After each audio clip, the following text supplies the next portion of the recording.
Good evening, everybody. I would like to welcome everyone to the Children and Young People Scrutiny Commission this evening. I would like to remind everyone present that this is a formal meeting of Hackney Council and all the constitutional requirements for council meetings apply. Please can I ask everyone to remember, whether you are in the chamber or connecting virtually, that this meeting is being held in public and is being broadcast live via the internet. The rights of the press and public to record and film this meeting apply, and everyone present should note that media representatives may be in attendance or viewing the live stream. Please can you all keep your microphones on mute throughout the meeting. This will prevent audio feedback. If you would like to speak, please raise your hand or your virtual hand to get my attention. I would be grateful if you could say your name. Also, we've got many of you joining us, in particular online today. If you could say your name and affiliation when you first speak so that everyone is clear on who is who. And please only use the chat function to alert me that you wish to speak, to raise points of order or to report tech problems. I would like to thank everyone attending this evening and for giving your time to support the work of the Scrutiny Commission. It's much appreciated. Thank you for your patience, and we will now start the meeting. Item 1, apologies for absence. We've got apologies from Councillor Suso-Runga and Councillor Mackenzie and Val Middleton. Do we have any other apologies? Just Janine Davis. Okay, moving on to item 2, we don't have any urgent items. Order of business is as scheduled in the published agenda. Declarations of interest. Do I have any declarations of interest? Thank you, Chair. I got Governor for Homerton Trust Hospital. Thank you. Thank you very much. Now, moving on to our first substantive item this evening, support for vulnerable young parents. Following on from its work on the disproportionalities in perinatal mental health, the Commission agreed to scrutinise the support available to young parents under the age of 25 in Hackney at its meeting in March 2023. At this meeting, City and Hackney Public Health presented a report which sets out plans to decommission the Family Nurse Partnership Programme in Hackney and to replace it with an enhanced health visiting service, which you'll see in the documents referenced as EHVS, operated by the Homerton University Hospital. The EHVS provided an additional 5th level of support from health visiting services, in which intensive support would be available for vulnerable families with complex needs. Eligibility criteria for the EHVS was wider than Family Nurse Partnership, not restricted by parental age or firstborn child, and was offered on a step-up, step-down basis appropriate to the changing needs of families. The Commission has agreed to review the EHVS together with broader arrangements to support vulnerable young parents in particular in Hackney, and a report is contained within the agenda pack. To support this follow-up scrutiny, Public Health have also undertaken a needs assessment of vulnerable parents in Hackney, and this draft report is also included within the agenda. We have got lots of people joining us for this item this evening, both from Hackney Council and from Homerton Healthcare NHS Trust. I'm not going to go through each of the names. I will be relying on you each to introduce yourselves as we go along, if possible. But how we will be structuring this is that we will start with City and Hackney and Public Health, so Councillor Kennedy and Carolyn, and then we will move on to, and that will be, sorry, for 10 minutes, and then 5 minutes from Homerton Hospital, the EHBS service, and that's for 5 minutes, and then 5 minutes from Homerton Hospital Maternity, and then 5 minutes from Children's Social Care, Corporate Parenting, and then we will have 50 minutes for Q&A. And as we've got many of you here this evening, and I know that the Commission have a number of questions that they're very keen to ask, in order to help us to get through as many questions and answers as possible, I'd be most grateful if you could choose who would be best placed to answer questions, rather than us potentially having to hear from multiple contributors. That would just be really helpful in terms of getting through as much as we possibly can this evening, although I do appreciate that there will be some instances where we will need to have more than one contributor. So with that said, I'm going to now hand over to City and Hackney Public Health, so Councillor Kennedy and Carolyn. Thank you, Chair. My name is Carolyn Sharp. I'm a consultant in public health, leading children, young people and health protection. I'll start off and then hand round to colleagues because I know there's others on the agenda that want to speak. Just to start with, I just want to give thanks to everybody that has contributed to the report that has been developed in preparation for this meeting. As you can see by the authors, there's been wide-ranging input from Homerton colleagues, from public health, from the integrated commissioning team, and children, family hubs and corporate parenting. So it really is a collaborative effort to pull all the information together. To stick to my 10 minutes, I'll talk through the report, focusing on key areas that others on the agenda won't pick up, and focusing on the Public Health Commission services at the end. But as you said, this conversation obviously follows a discussion that was had back in March 2023 when we discussed the extensive needs of young parents and the decision to decommission the Family Nurse Partnership Service and commission an enhanced health visiting service. Since then, the public health team, in partnership with others, have carried out an extensive needs assessment. So that was carried out over the last year or so to really look in granular detail. And you can see the report in the appendix. There's really granular information in there that quantifies the extent of those needs. Obviously, I won't have time to go into the detail of the report today, but a couple of highlights really. The data shows that the number of young parents has been declining substantially. And you can see there's a substantial drop in under 18 conception rate, with around 44 under 18 conceptions in 2022. So it is a declining cohort. However, the needs of this cohort remain a focus and a priority, with really extensive needs that, like I say, are highlighted in the report, including mental health concerns, outcomes such as preterm births and antenatal complications are much more likely among young parents. Young parents are less likely to book for antenatal care on time. They're more likely to have current or past substance use histories, less likely to breastfeed at the point of delivery. And we know that all of these risk factors and outcomes are even more concentrated in those that are from Black and global majority communities as well, which highlights an incredible area of intersectionality that we also need to maintain focus on. So that report is nearly complete. The report's complete, but what's left to do is to co-develop recommendations with partners. So that's the next thing that we will be doing following this meeting, and we've got plans in place to do so. Following that, in the report, we've also highlighted the fact that maternal age is a key risk factor for children's involvement with child protection systems. We've just put some data in there to give you an indication of the scale. So there was a snapshot bit of data collected in May 2025 that highlighted young parents, safeguarding proceedings initiated for 13 children involving 16 young parents. That was in May 2025. And also for care experienced young parents, so those who are young parents and also looked after, so under the age of 18, or care leavers aged 18 to 25. They make up a total of about 8% of our total child protection cohort, and yeah, 8% of a total of 563 in the cohort. So moving on to the report then covers the services that support young parents. So it focuses in on the vulnerable women's pathway, midwifery, mental health services, children family hubs, children's centres and early help. Then there's the Public Health Commission services and children family services as well. So that's quite a lot to cover in the report. That doesn't cover all of the services that are available for young parents, but we obviously had to prioritise and focus on key ones. I'll let others who will be talking on the agenda today cover their specific areas. I'll move on to the Public Health Commission services now and cover those off, starting with the Enhanced Health Visiting Service.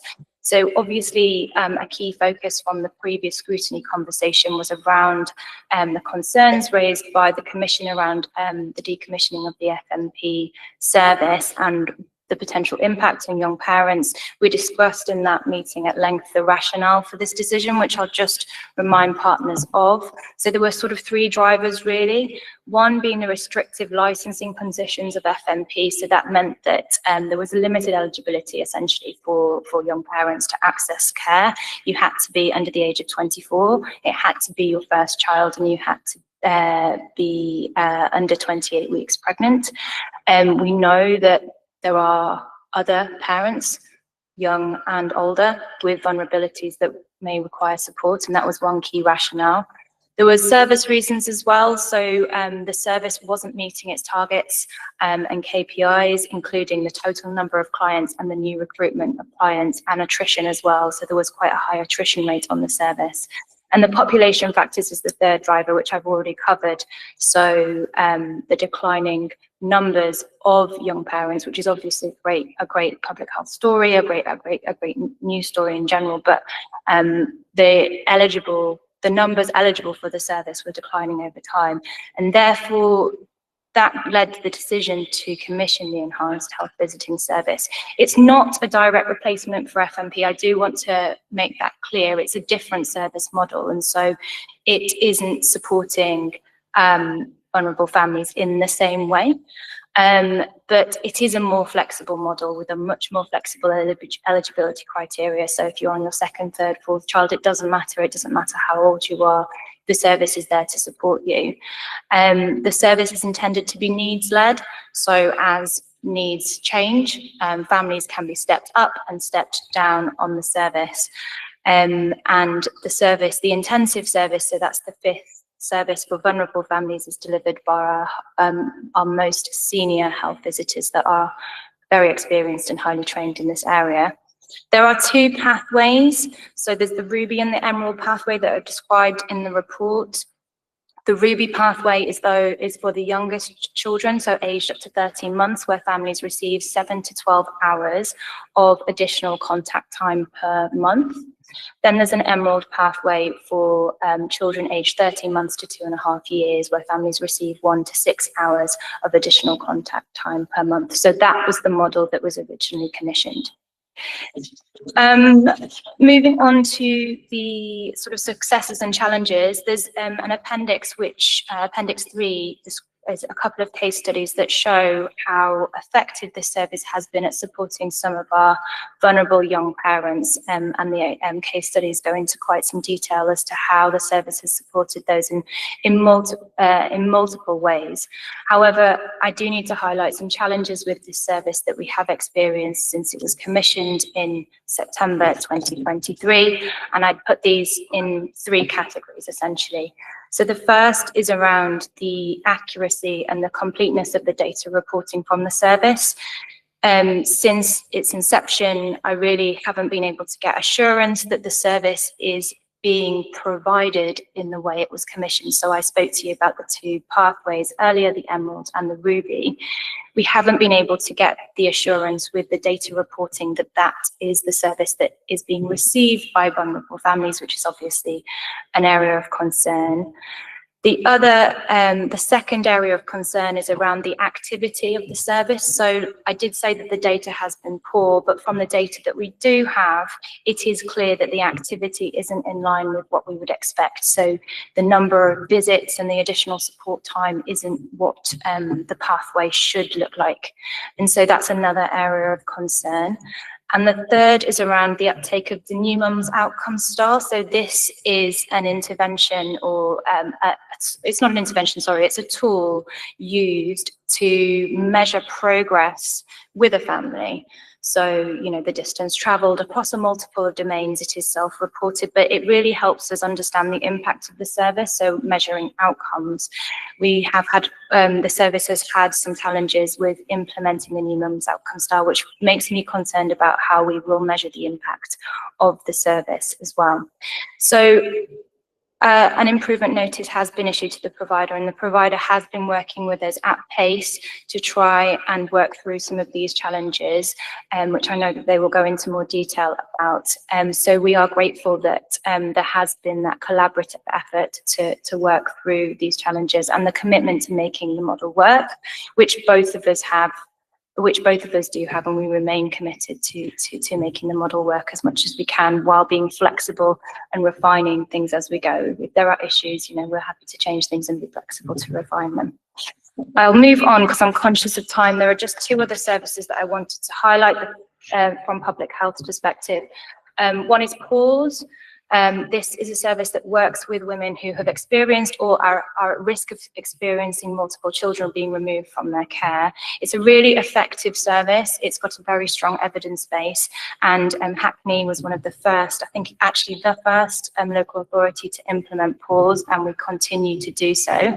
And one thing I just wanted to highlight, which is a really nice pilot that was run I think around 2019, which explored how the existing model could be applied to younger women who've experienced care and that have had a single child removed. PAUSE usually only works with multiple removals. The pilot was really successful, and it showed that the outcomes were as good or even better in younger women, and Hackney continue to offer that service to younger women who've had one child removed, where they're also care leavers. So that's really positive that we continue to lead the way with PAUSE. And then the final service to highlight is our community-based peer mentoring and advice service. This is commissioned it's jointly commissioned between Public Health and the ICB.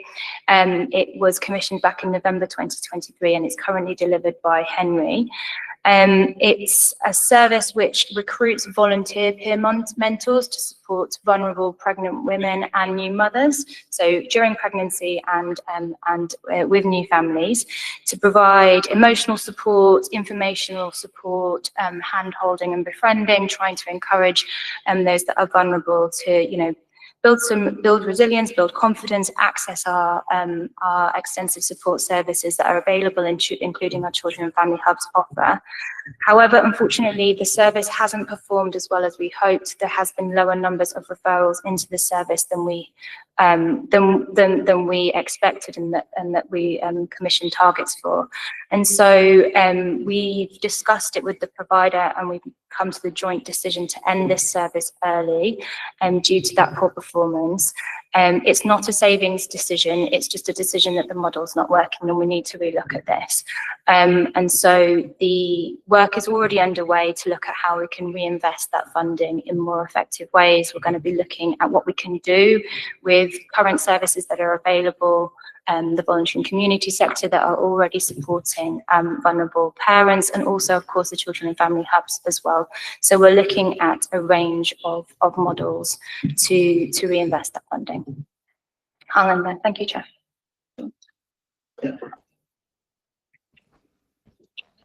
Yeah, thank you. Very quickly. So the peer mentoring, important thing to note, the resource is still there. We still want to do it, and we're looking at finding ways of making that work. The PAUSE work I'm very satisfied with. The enhanced health visiting service is disappointing. There's no other way of describing that. But I was part of the decision making when the family nurse partnership was being looked at. That clearly wasn't working or doing what we wanted it to do. I kind of saw it twice, because I saw it as Cabinet Member for Health through the public health team talking about it and coming to me and saying, it looks like this isn't working. And then as a member of the CPIC, the Cabinet Procurement and Insourcing Committee, because the contract came there. And I think the thing I want to say about it is remind ourselves of where we are in it. So it was a 2 + 1 + 1 + 1, so 2 years, and then option to add another. And we've just instigated the first option to add the first year of it. But I think I would describe it as at a completely crucial point. I agree with Carolyn from what I've seen about the service. We do want, and we would like to make the model work, and a lot of work has gone in, especially since the figures came to light, the disappointing figures that are in the report. But at the moment, I would say unless the model starts working better in that extra year, I'm not certain that we'll carry on and do years 4 and 5. I think I'll probably leave it there. Thank you. Thank you very much, both. Now over to Homerton Hospital, the enhanced health visiting service. Sorry, I'm not sure which one of you will be coming in. Jeanette, over to you. Thank you. Thank you. Hello, my name is Jeanette Barnes. I'm the Deputy Chief Nurse for Community and Children's Services at the Homerton.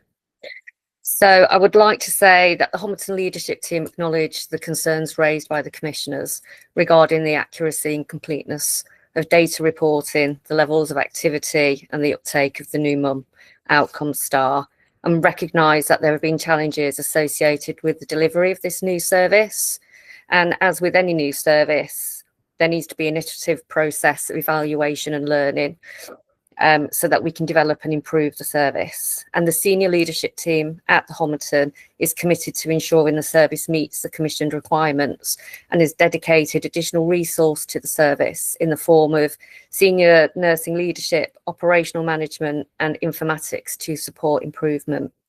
Carolyn has described the service. I just wanted to say that broadly, we believe that this model is suitable for the community as a whole. And in comparison with the FNP service, the model provides for a more diverse group of families, including those with more than one child, and is not restricted to young mothers. And you can see from the report that 60% of mothers in the intensive service on the caseload are over 24 years of age.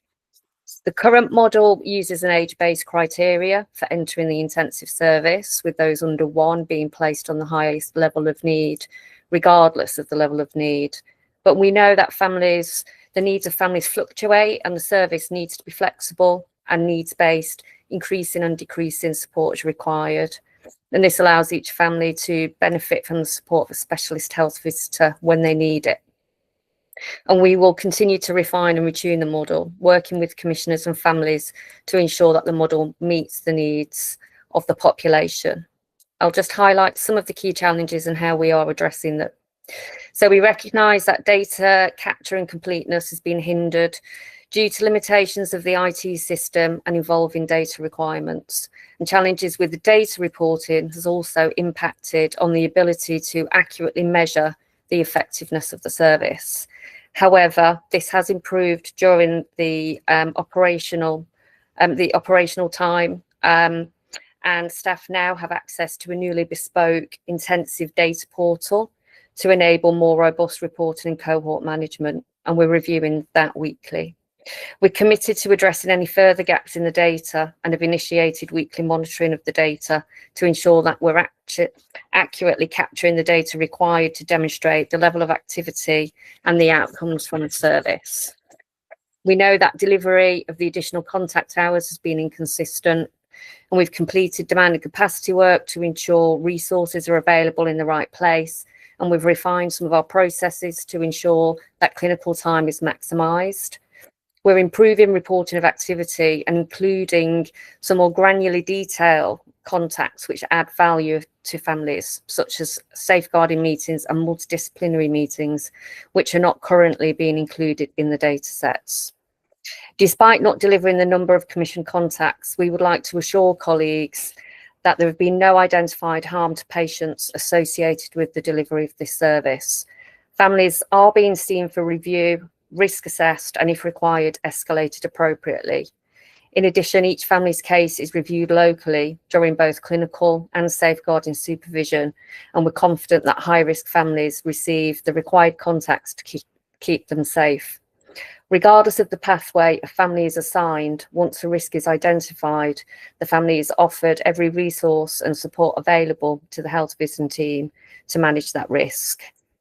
We know that there's been a reduced uptake of the outcome star tool by families. We like to highlight that this can be a hard to reach patient population. We have had feedback from families which has told us that some of the barriers to engagement include a lack of trust in professionals, a lack of available time by families. Families are declining some contacts as not required, and 20% of all attempted contacts are families did not attend and did not bring their child to that contact. Professionals are trying to move to a combination of client-led and professional-led completion of the STAR to improve uptake, and we will complete a focused piece of work with families to understand how they have experienced the service and how engagement and accessibility could be improved. We are working closely with our commissioning colleagues, and a comprehensive improvement plan has been developed. There's 7 key areas of improvement within this plan, focused on delivery of the commissioned activity, improvement in data inputting and reporting, refinement of the pathway based on the needs of the families, refinement of reporting of KPIs to ensure that we can accurately evidence service delivery and outcomes, and increased engagement and uptake of the outcome tool. The service now meets with our commissioning colleagues every 2 weeks to review progress against the improvement plan, and feedback from commissioning colleagues has indicated that progress is being made at a good rate, but we recognise that there is a way to go. Thank you. Thank you very much, Jeanette. Now moving on to Homerton Hospital maternity, please. Hi all, I'm Tamsin. I'm the consultant midwife for public health and safeguarding at Homerton Hospital. I don't have anything particularly to add. There's lots of information in the report and the pack, but I will be available to answer any questions about the interaction between maternity and health visiting, which is strong and has been. We continue to work together very closely with the vulnerable clients from an early stage in their pregnancies. Thank you. Thank you very much. So now moving on to children's social care, corporate parenting. Hi everyone, I'm Laura Bleedy, Head of Corporate Parenting. I think the picture for care experience parents is very similar from when we last talked about it, that only a small number of our care leavers overall are parents and very few under 18s, and most of those that are parents are really successful parents, don't have children's social care involved in the lives of their own children. Where they do, I think the Commission spoke to our care leaver parents, some of them last time. I guess all young parents face barriers and fears about accessing mainstream services for fear of being judged. I think care experience kids have a whole other layer of fear and mistrust of services, which mean they are less likely to access mainstream services. About half of our care leaver parents live in Hackney. We've been really pleased. The changes to the housing register last year, which allowed care leavers to register at 18, has actually seen lots of care leavers successfully bid for permanent housing, including, and I was worried about this because we used to get two beds a year from the quota, including many more care leaver parents bid, which housing is a worry for all our care leavers, but the parents tell us it's even more of a worry because every temporary move is a whole new system of professionals around both them and their children. So it's really nice to see more and more of them are getting settled in long-term, affordable, stable housing in the borough. We also, where care leavers are having their children involved in safeguarding systems for their children, we often advocate for our colleagues at the front end of our system to take the lead on that, even if the care leavers are living temporarily in another borough, because what we know from experience is where other boroughs are involved and then people move, so lots of other boroughs get involved, our care leavers can get very confused about processes being handed between different social care systems. And it works much better if we can work really closely to plan for our young people and their children together with our colleagues in the same borough. But we've opened Bocking Street, which is our care leavers hub that's at the bottom of London Fields. We're working with some of our care leaver parents to think about what services we could offer there. We're really keen on offering more social events and thinking about what events we can offer for them and their children there in a space where they can come together and access support from each other. We had one of our brilliant care leavers bring their 4-year-old to our recent barbecue, who was delightful, and it was really interesting. They stayed the whole time. He was having a brilliant time, having all the attention from adults. So what can we do to create more spaces where they can just come, hang out, spend time in a safe space, but where there are professionals who they know and trust who can help them.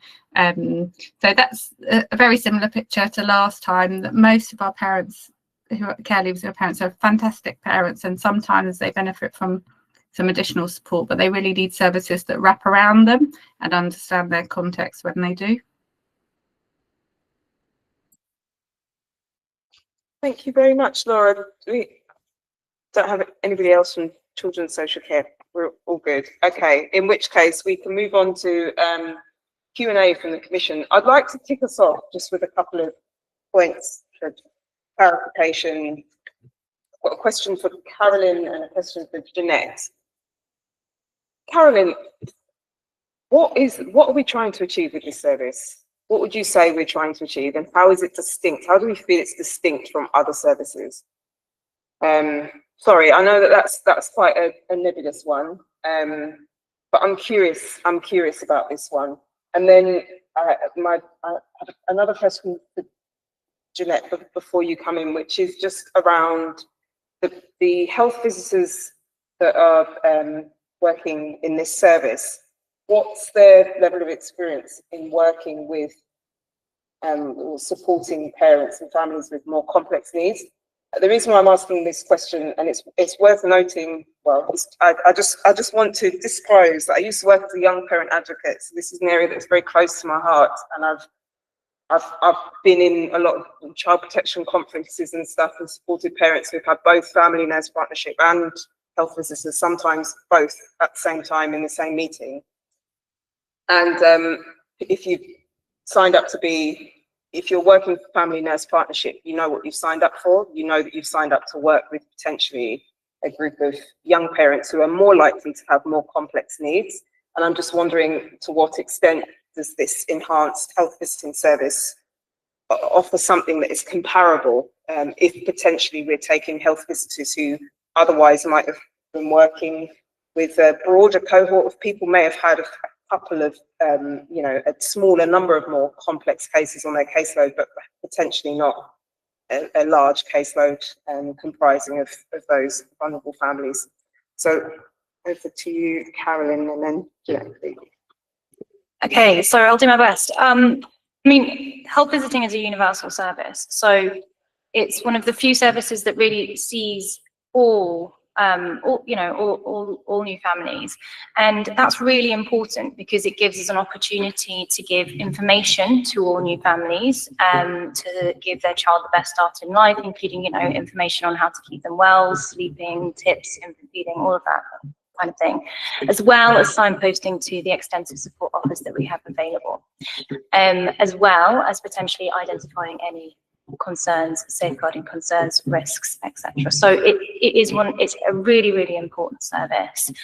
The rationale for having the intensive service linked to the health visiting services, business as usual service, is to have that seamless sort of transition whereby if you're seeing all new families and you identify additional needs that may come in, that may present in lots of different ways.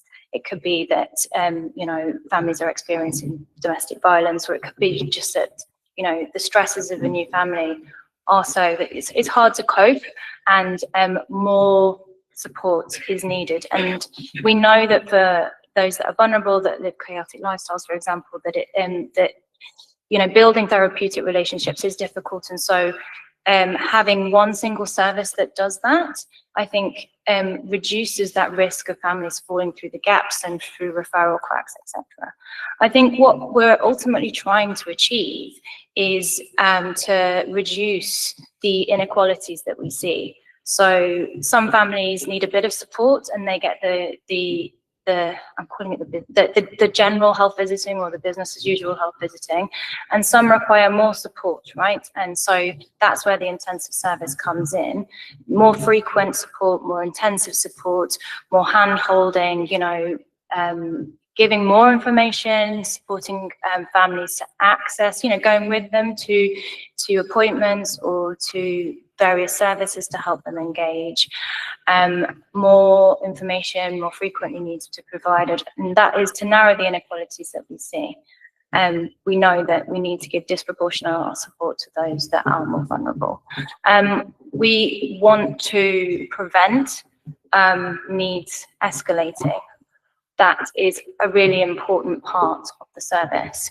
This service isn't a social care service. It is extended health visiting, and therefore there should not be any overlap with the level of support that's being provided with our social care service. But really, it should be preventing some families needing that social care support down the line, and it should be about supporting the parents, the families, to access support, manage their own needs, manage their own concerns, but also the children and the child as well. So identifying any health concerns, making sure that the families are equipped with the knowledge and the information, and have some confidence to provide the level of support that's required. Hopefully that gives you a good overview. Thank you. Thanks, Carolyn. And then my second question to Jeanette, please. Thank you. I may ask Sarah Summersgill to comment, but broadly, the level of experience of the health visitors, they are our most senior and experienced health visitor. And as Caroline said, within the universal services, you will come across a variety of needs. So they do have some experience. For this intensive service, there was a programme of education and development of enhanced skills because of the in-depth nature and the high level of need. So the team were engaged in additional training, really around very specific areas of the needs, but also things like motivational interviewing. The Outcome Star is a very particular tool which is only used in the intensive service, and how we engage and take a family on a journey of empowerment, and enable them to safely assess their own needs, and then provide a tailored developmental programme for these young parents. This was more in depth than the universal service offers, so we did put additional training in. Sarah, I don't know if you have anything that you would like to comment. I think you've covered most of it. I think when initially it started, the training was loosely sort of based around activity that had gone on in the family nurse partnership as well. So some of that type of training was used. We do also have a family nurse who is part of our team, who's part of our education team. So she's been able to bring her experience from from that family nursing into the team, and she's been a really valuable asset as well. Also, I know that you mentioned that, as a universal service, there will have been clients who required an intensive level of health visiting, even with family nurse partnership. And I think all health visitors experience that at somewhere along the way, because there is a finite cohort for these levels of care. So some families will not be on that level of care, but needs arise, and those will be managed by the health visiting team. Thank you very much for that, both. It's worth me sort of noting that the rationale behind the two questions is that I'm still curious about why we believe that health visitors are the right people for this job specifically. It's a bold statement, but I'm conscious, looking at all of the different papers that we have, really trying to understand why it is that we need that level of experience and a healthcare professional, because we're talking about supporting and signposting. Why is that different to a family support worker or a support worker or somebody who has, this is the bit that I'm still a bit unclear on, because the sense that I get is that we've attempted to replicate family nurse partnership to some degree, recognizing that this was a model that for all intents and purposes for a long while had been working, although it had its limitations. But that's the element that I'm still feel that I'm a bit less clear on, especially considering that you've got some other professionals whose bread and butter it is to work with vulnerable families. And that's not to say that health visitors, in my view, aren't the right fit for this role, but I think that what is of critical importance in terms of engaging these families as somebody who worked with vulnerable parents for a long while is your ability to forge a relationship with those people and to understand the complexity of the cases that you're working with. So whether that's a point around training or whether that's a point, yeah, I'm not sure, but that's, I just wanted to be clear about the rationale behind my questions. Now over to the broader commission for questions. Councillor Binny Lubbock and then Councillor Tebbit-Deloff. Thank you very much for this report. I noticed that the report mentioned that the Haredi community has a larger number of young mothers involved. I'm wondering if there were any also details about the Gypsy Roma traveller community and whether there were any details about any outcomes, were there any disproportionate outcomes, or is that just showing up for the Black and Asian communities? Can we take a second question from Councillor Tebbit-Deloff, please? Thank you, Chair. It's also following a little bit of what Councillor Binilabo has said. I mean, I'm assuming that your team, of course, will know. And first of all, thank you. It's been really, really good to hear the report and your input. I'm assuming that we know how many young parents there are in Hackney, and I'm guessing that you, of course, will know how to identify who will benefit from the programs. I'm really keen to understand how, now that the program is on improvement notice and potentially at risk of closing, I'm guessing, is that an improvement notice means? How do you reach out to communities? And I'm very mindful of communities that don't speak English as well. How's that reach out? How does that reach out look like? And also really keen to understand what your contact hours means, because it's quite low, it seems, but maybe that's a visit, is it a call, is it attendance? That would be really good to know. Thank you so much.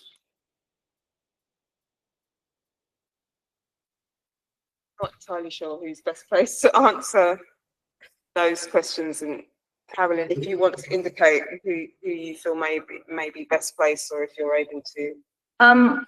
Well, we do. So we haven't included any detail around the specific outcomes for the Gypsy Roma traveller community in the report, and I don't have those to hand. What I can say though is we do have a number of high impact lead roles within the service. I think there are 11, apologies if I've got that wrong.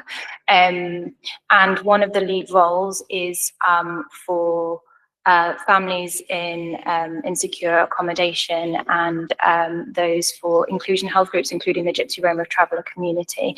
And so there is an individual, very senior health visitor that's sort of championing the needs of this community. But I'll hand over to enhanced health visiting colleagues to provide a little bit more information and answer the question about how we reach the communities, languages and contact hours, because I think they're best placed to answer them. Thanks, Carolyn. Shall I talk to the low contact numbers, and then Sarah, perhaps you can talk about how we engage with our diverse community.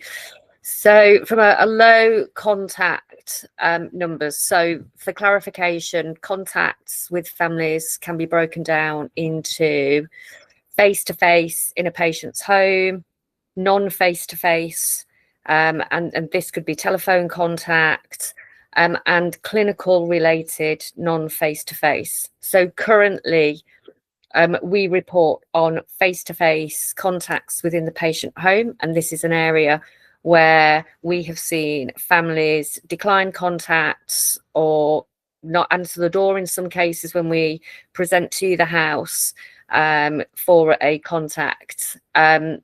We do not routinely report as part of our contact numbers a large amount of patient-related non-face-to-face, and this could be attendance at multidisciplinary team meetings, safeguarding meetings and other professional group discussions around patients. So this is an area that we think is very valuable and adds a huge amounts of value to the family's experience and their journey.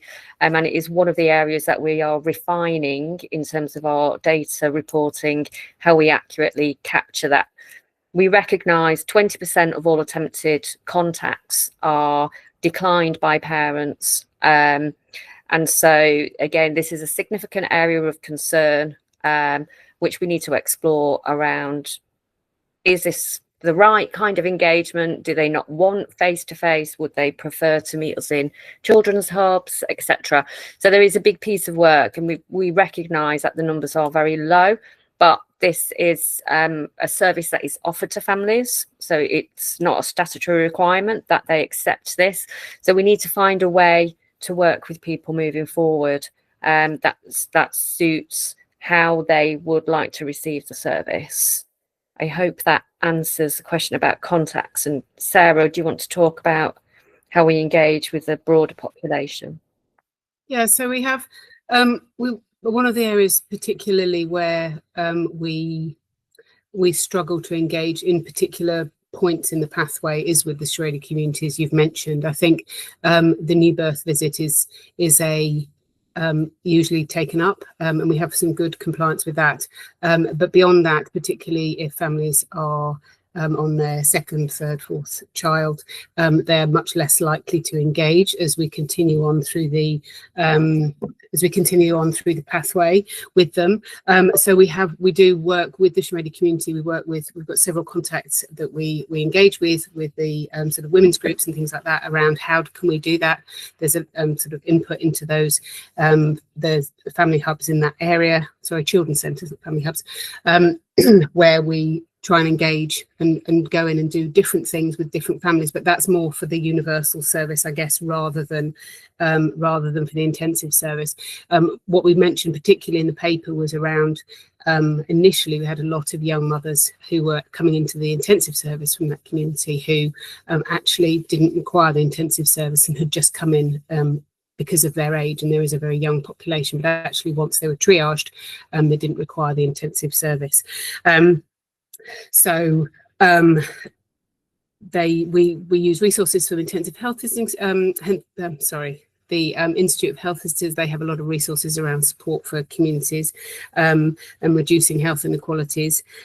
We've got a high impact areas all linked in with different groups in those communities to help support that. And that's particularly within the refuges, in hotels, in the Hackney Playbus, the Turkish Mini Kardin, etc. So we have links to all of these areas through these specialist health visitors, and that's how we try and engage and have different groups for different mothers that we can utilise in order to capture sort of communication with those groups. Can I ask a very brief question? After these mothers have their children, the health visitors that then come to visit them afterwards, are they likely to then continue on as the enhanced health visitor?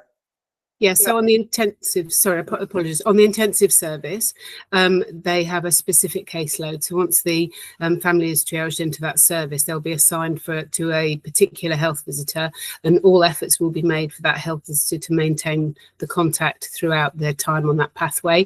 It's not always possible.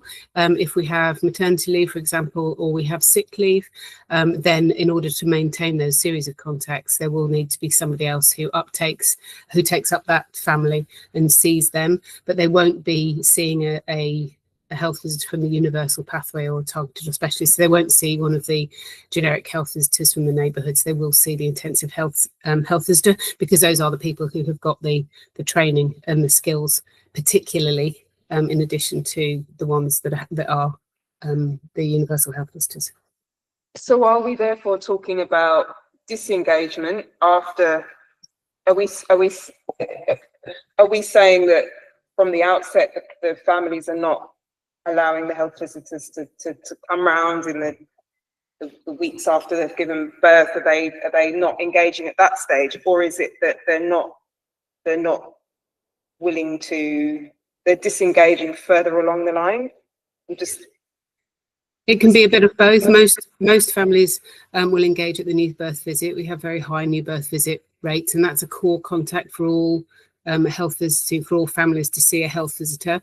And it may be at any point throughout, in terms of, rather than it's difficult to pinpoint whether it's actually disengagement or life conflict. Is there something that's stopping you visit a family, they're just not there because they've confused their times, or they've gone out, they've done something else, and actually it's not necessarily repeated disengagement. You may pick them up once a month, once every 2 months, because in the interim you've tried and they haven't responded, but then they will respond again, and they'll maintain that pathway. Sometimes they just won't necessarily fulfill the criteria that we have for them on that pathway, which is to be seen at this point and this point and this point. We'll endeavour to do that, but if they don't engage in that for whatever reason, we're unable to make those contacts.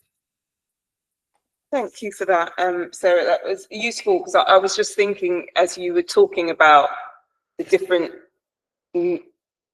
things that you're sort of exploring in terms of engaging these families, that feels like a critical point, that you will have engaged them most likely from the outset, so that for me it would be a focus on being able to sustain that relationship and ensuring that the relationship that's forged at that very early stage is strong enough to sustain sort of, beyond that point. Councillor Gordon and then Councillor Binnie-Lovett. Thank you. Yeah, thanks very much for all the information. Just so that we can get a little bit more understanding of what's offered here, I just wonder whether you can describe the way that these enhanced health visitors work, what sort of caseloads they carry, and how they sort of work in sort of teams and clusters, also sort of geographically across the borough. So that was my first question. My second question, I think we've had quite a lot of insight really into some of the challenges of young parents' lives, in the fact that they're having to sort of engage with multiple services. I mean, I just really wonder what sort of probing there has been done, in terms of sort of co-designing a service that may work more effectively with the service users, and also, engaging the staff who are, I mean, it certainly sounds, I think, like a frustrating picture for everybody involved. Thank you. Perhaps I'll leave you with those questions and then I'll come back to Councillor Binnie-Lovett. I think that maybe. So would you like me to answer the one about, so there are 11 high impact health visitors, and there are 9 intensive health visitors, and they work together. The nine intensive health visitors are also high impact health visitors. So although they're not linked to neighbourhoods per se, they may be linked to certain areas. For example, our homelessness and vulnerably housed had a lot of work around I'm going to not quite remember the neighbourhood, but around Kenworthy Road area. So some of them will be a little bit more geographically placed than others, but they cross the borough, and also because they're high impact area, they are utilised throughout the service to do training and to do sort of education around their high impact areas. So they're not linked to neighbourhoods. They have, we are contracted to have between 130 to 150 families on our intensive caseload at any one time, so they will have that divided up roughly in between them. So I think at the moment somebody's got about 20, and there's somebody with about 16, there's somebody with less because she's just about to go on maternity leave. So they divide that up as they come in. They look at the most appropriate person to have them, which may be in relation to their high impact area as well, because if that's one of the reasons, one of the vulnerability criteria that's brought them into the service, that's the most appropriate specialist high intensive health visitor to care for that family. So that's how we work it out at the moment. So they don't really work in clusters, but they will buddy up to take on each other's clients if they're not there, and those clients require an input, which they will in all likelihood, because they require quite a lot of input. And I'm afraid I can't remember the other half of the question. The Sorry. other parts around whether thinking about young parents specifically, and I'll just add somewhat to that around, you know, many of the young parents that we've spoken to in the past, in particular care experience young people. And it's also worth noting that a lot of the parents who might be older that you're working with may also be care experienced as well. So it's the age is a bit of a, you know, a bit of a red herring. You don't necessarily need to focus on that, but often they're fed up of working with lots of professionals and having lots of professionals in their lives. Their life has been professionalized as being care experienced people. And we know, you know, many of the challenges. When I was working as an advocate, you have parents saying, I've got this meeting with this person, this meeting with this person, and you go to a conference and you've got 10 different professionals there and somebody you've only met once, and it's a lot, and it can be a lot, and it's worth acknowledging that sometimes this is people's lives. Their whole life has been like this. And so to what extent, thinking about those parents in particular, so not just young parents, but care experience families, have you considered sort of the co-designing the service to ensure that it acknowledges those complex needs and often the sort of resistance to having another professional involved? Would I come in? Yeah. I think recognizing where we are now in terms of, you know, our low activity, issues with engagement, I think that has to be our next step. I think as professionals, we're recognizing the service that we offer, for whatever reason, is not right for some of these families. And we need to be informed about how they experience services and what they want from us. So I think as part of our improvement plan, it's really working with people, our patient population, ideally those who have engaged and those who haven't, so that we can have lots of different views from families and then start to move towards co-design as we go forward.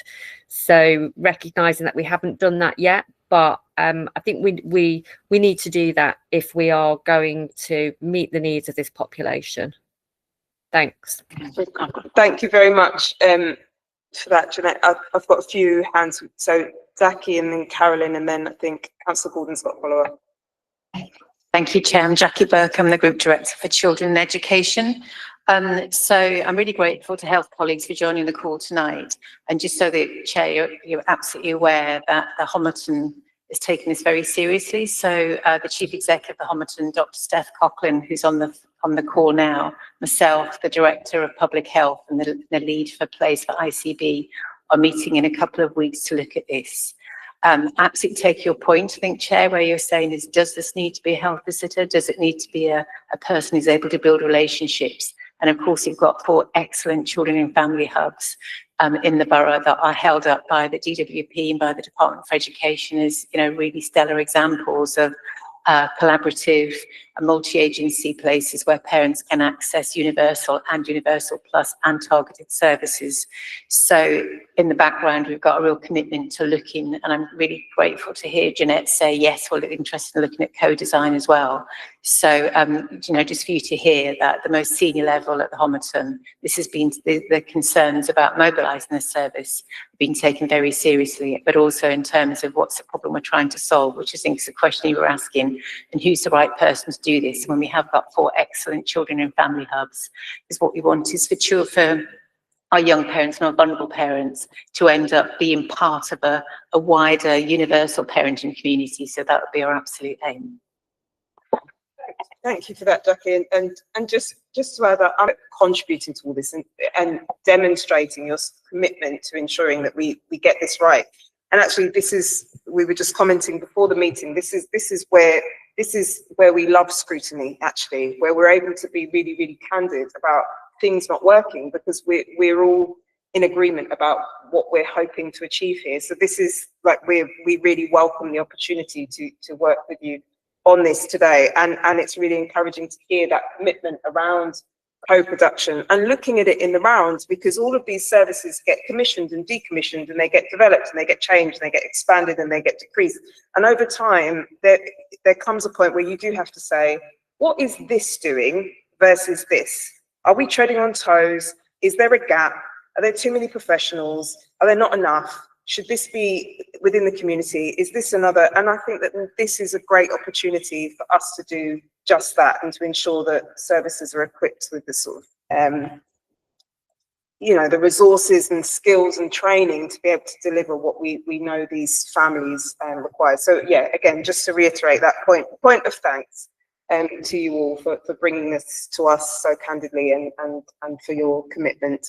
Sorry, Carolyn, and then I'll bring in Councillor Gordon for a follow-up.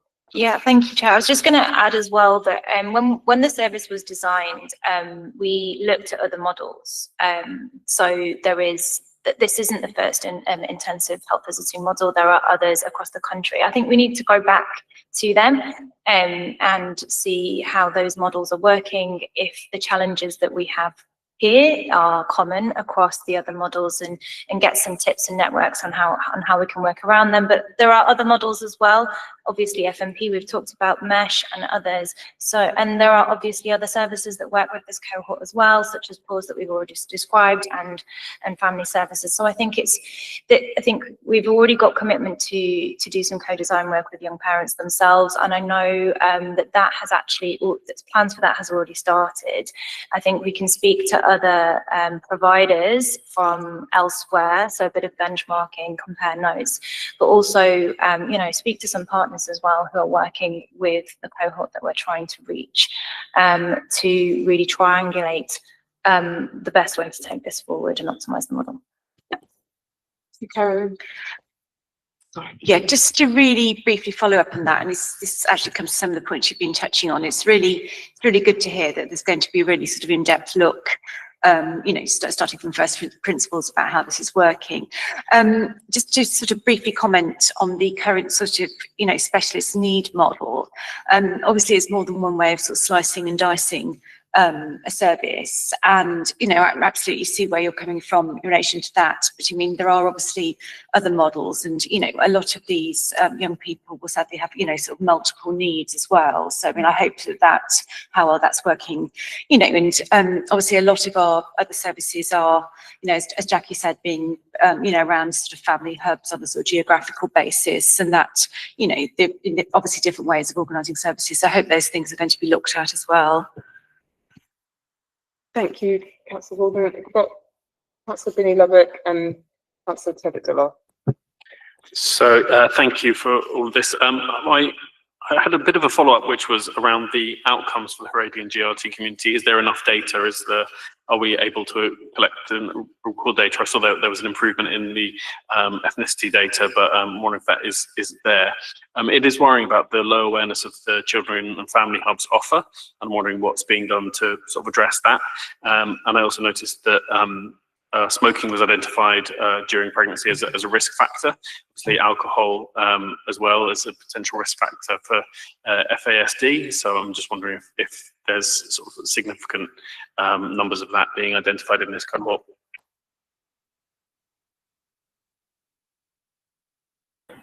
Would you be able to take a second question, if that's okay, just so we can get through them? Councillor Tevitt-Dollar, please. Thank you, Chair. It's really just also to share, I'm really pleased to hear when you talk about co-design, we're hearing from parents. As a health colleague, one of the issues that we had within even accessing therapy that is free has been people wanting actually to come to visit the space and being present and that face-to-face interaction. I wonder if the visits might become slightly intrusive, and it might be a good thing to check out with the service users, although of course well-intended, but there is a lot of, you know, family situations and conflict and whatever people are experiencing that they might not want to have that visit. So I would recommend perhaps to have a look at that. And there is something else that is happening across different projects within the mental health sector. In programs, and I actually experienced that through many years in my different community work, and it's food poverty. So something that has been extremely helpful in group work and face-to-face events, not necessarily, of course, because it's quite sensitive to offer food, but maybe always ensuring that there is refreshments or light refreshments of fruit, because there is a huge level of food poverty across. And sometimes, we do have people that think, if I go to that workshop, I need to spend on transport. I also probably need to buy lunch. I don't have the money. I'd rather don't go. So I just wanted to put that forward. Thank you. I'll do my best to work through those. So the first question about the outcomes for the different populations that we serve, so the Haredi community and the Gypsy Roma Traveller community, I don't have any specific data on those specific outcomes. I mean, just to give you an example of why it can be a bit challenging. So there's obviously data that's collected by the service on, say, ethnicity, that isn't always collected. It's not always completed. It might be that, the family is not comfortable disclosing the information, or it's not collected. I know there's work being done to try and improve the collection of ethnicity data. This is a problem nationally, by the way. The collection of ethnicity data is quite poor with health services. It's quite challenging to capture all of the information when you go to a visit. But specifically for our Haredi Jewish population, I don't think that it is a standard ethnicity/religion question that is asked. And so often families don't want to disclose either. We can use geographical data as a proxy, because we obviously know that the Haredi community live in the northeast of the borough. And we have done work to try and look at the needs and outcomes for the Haredi community, both within maternity and health visiting. So it's something that we do absolutely look at. A huge number of our children are born within that community, and so it's very much important to us. The Gypsy Roma Traveller community, we know that the outcomes are poorer for this community. It's the case again nationally, and it is the case locally. That's why we commissioned the high impact lead health worker to support that community. The Children and Family Hubs offer, I think the low awareness came from a self-reported survey that was conducted by Children and Family Hubs. So I think they did a survey with some young parents, and that was self-reported. And so that's something that the team are working through. It was quite a low cohort, a low sample size. I think it was quite small, maybe less than 20 young parents that were asked. But I know that the service does promote the children and family. It's one of the key referral areas that the service focuses on, in terms of making families aware of the Children and Family Hubs and supporting access to them. Regarding the fetal alcohol spectrum disorder concerns, so this is something that we have been leading the way in Hackney. We did some work so we funded some training for partners, professionals that work with families from maternity, health visiting, and within our Children and Family Hubs, around recognising the signs and symptoms of FASD and supporting referrals. We also worked with the Homerton Maternity Services to carry out an audit of how alcohol use is picked up in maternity services, and that the recommendations from that audit are now being implemented, and there's plans to then re-audit in a few years' time to obviously make sure that the improvements are made. So we are doing lots of work on FASD, and I hope I know that I didn't quite catch all of the questions, but I know there was one around food poverty. Obviously, that's an issue that extends beyond any single service. It's obviously a key concern and something that the council more broadly is working on. Health visitors do contribute to this by supporting families to access support where they can.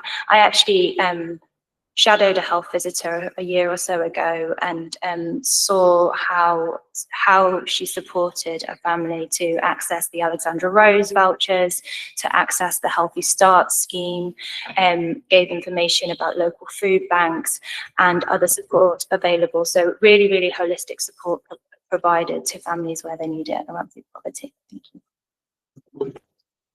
Thank you. I think Tamsin wanted to come in. Yeah, thank you. Just to probably add a little bit to what Carolyn said, because she's mentioned lots of the things I was going to say. In terms of the smoking and alcohol, so this is something that we screen universally for with every pregnant person that comes through the service. An assessment tool that's been validated by researchers used for every single woman, and anyone who continues to drink will be asked at subsequent appointments about whether that's continuing and what that use looks like. We have a specialist midwife role for substance and alcohol misuse. So they will caseload women who have alcohol or substance use problems intensively. They again have a smaller caseload, so they have the ability to really work intensively with that family and with all the other services around the family, including local alcohol and drug services, social care colleagues, the health visiting teams, etc., etc. Similarly, with smoking, we do carbon monoxide monitoring at more than one interval during pregnancy, and if somebody is found to be a smoker, we have an in-house service we can refer them to. We also have other resources. There's a national incentive scheme which we can support families and significant others with in terms of if they use nicotine replacement therapy and meet certain criteria in terms of engaging with that service, they can get up to £400 worth of vouchers across the perinatal pathway. So they're if they manage to stay quit from smoking. So that's something that we have available to families. We also, in terms of the way that these concerns would be addressed as a team, we also have every 2 weeks we have a meeting where we come together with perinatal mental health, the midwives who are specialists, with the health visiting team, with the social workers come and attend, where we discuss families at risk. And that's another forum where we share information about services that might be available. Lots of the midwives who work in the specialist roles are trained in also able to give out the Rose vouchers for food vouchers. We all encourage families to take up Healthy Start vouchers, and the way the public health and specialist midwives work at the hospital they are place-based, so they're attached to neighbourhoods, and they will have a really granular understanding of the services that are available in their area, as well as kind of more far-reaching services that organisations that work across London or nationally. And yeah, just the other thing to say around the data and how granular we can get it. I mean, up until, I'm trying to remember what year it was, but we used to have different categories, and each hospital would have different ethnicity categories, and we were able at that point to look at, you know, instead of having one big lump for white other, which might include your Turkish families, Orthodox Jewish families, Eastern European families, we would have those details available to us as a first line choice when we're taking someone's ethnicity and all their basic information. That was standardized a number of years ago, which actually, whilst I can see why that was important to do, it has left us with a little bit less nuance in the data, and is something that we try to find other ways around. But it does mean that there is a challenge in that for us in really looking at what the outcomes are within those subgroups that we have. I think that was everything I was going to say. Thank you.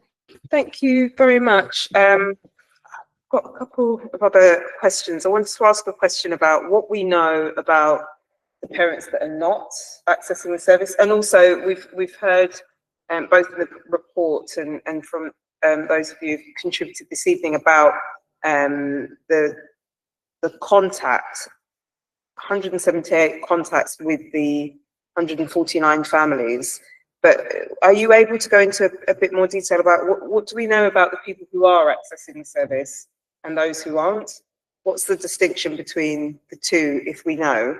And do we know also if those families who we're not in contact with, because I'm presuming 178 contacts isn't necessarily going to be with the 149 families. It could be with a significantly smaller number. But yeah, what do we know about those that that haven't been reached, and whether those families are engaging with other services potentially, or if they're not engaged with any services?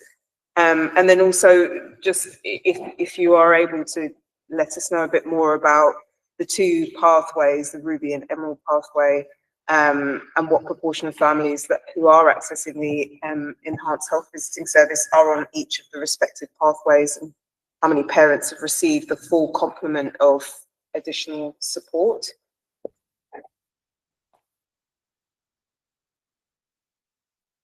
I don't know who's best placed to answer that one.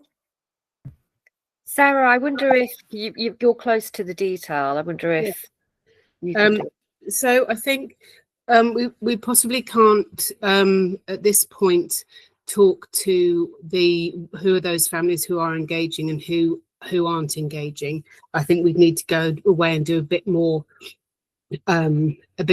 looking at sort of deep dive into that, which we certainly can do, and have a little bit of a look at what that looks like. With regards to the pathways, so the Ruby pathway we've talked about is the higher level of care, which is the under 13 months, because there's quite a lot of evidence to show that those are the children who are most vulnerable.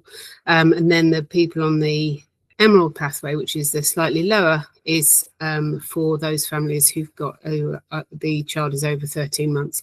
This is what we're looking at the moment, just to see whether we've got that quite right, because actually the age of the child would suggest that the need is greater, but actually it depends what that family has got going on around them, what support they have. They may have actually less need than somebody who is a little bit younger. So we're just giving some thought to that and working with commissioners as to whether that is the right way to look at it or not.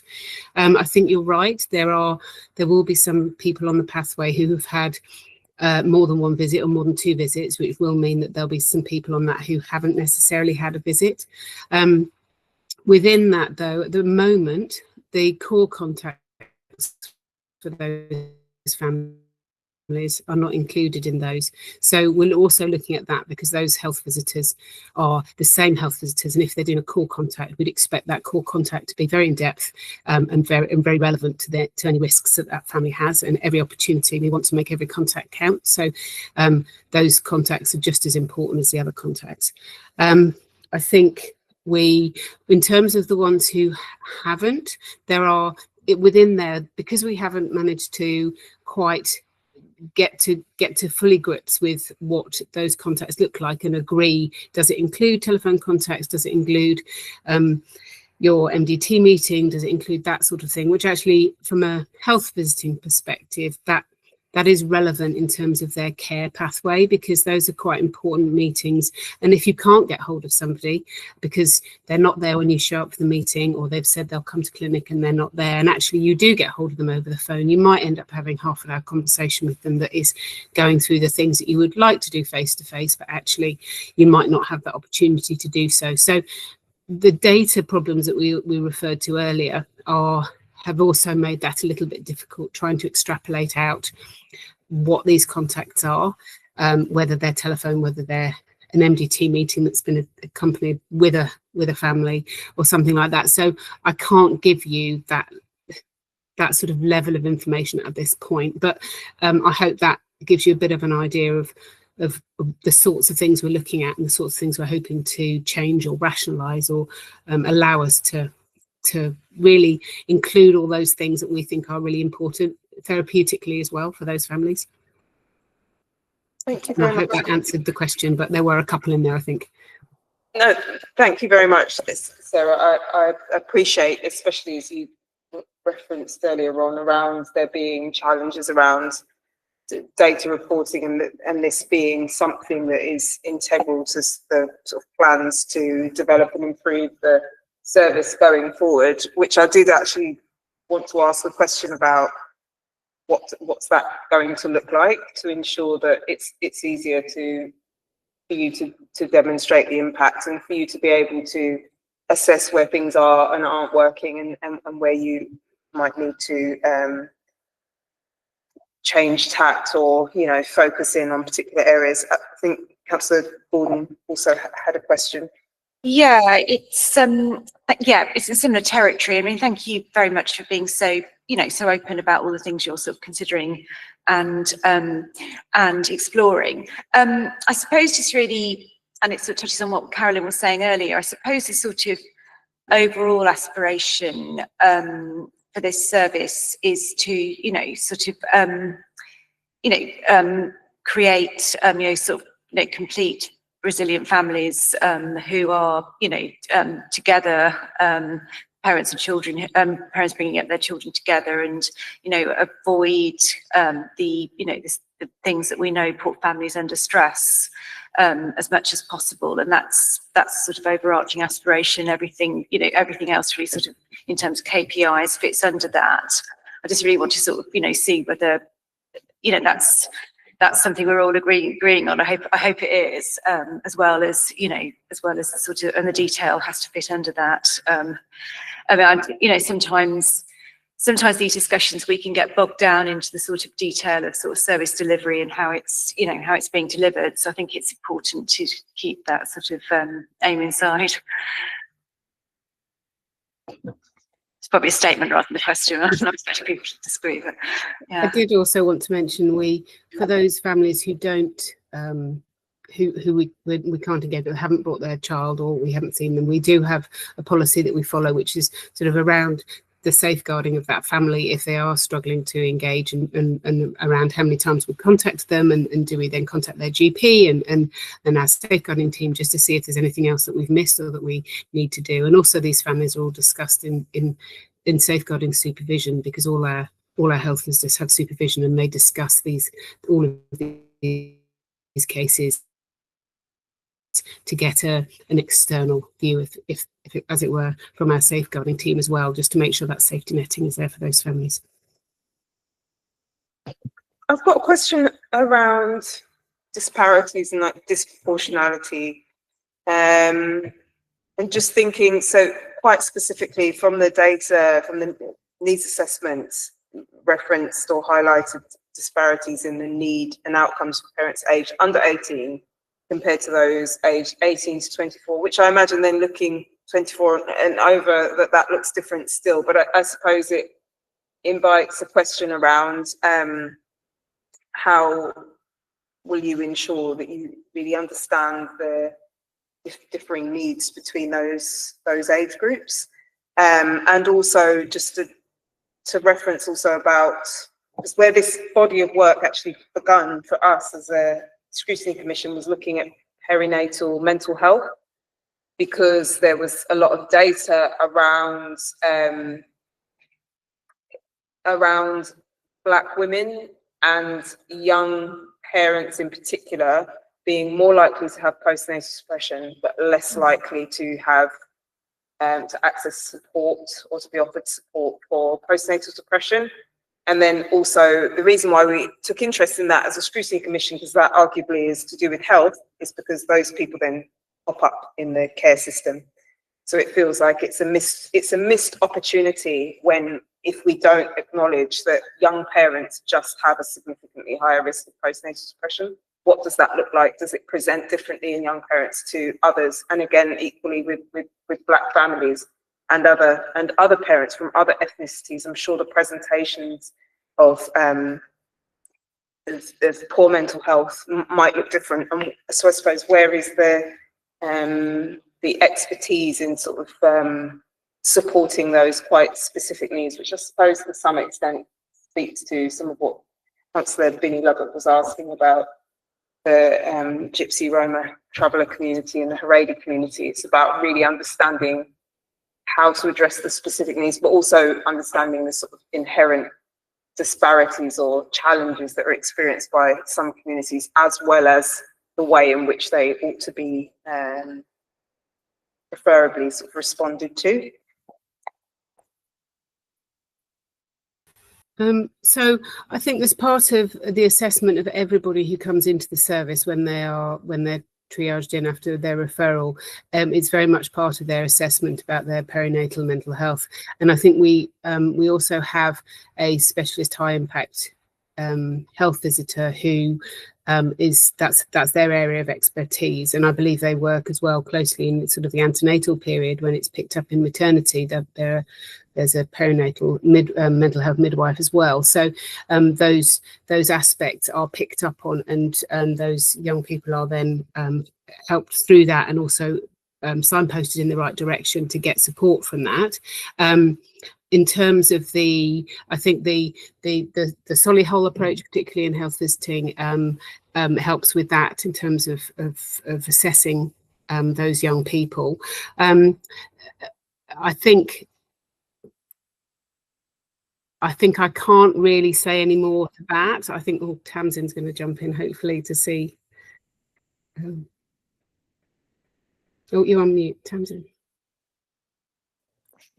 Yeah, I feel like there's a number of, it's quite a complicated question, and some of the feedback is a bit complicated because obviously there's an interaction between, there's the question around what does it look like and how does it present in different communities, how is it understood in different communities, and how is it responded to within those communities, and also by the health professionals that are interacting with them.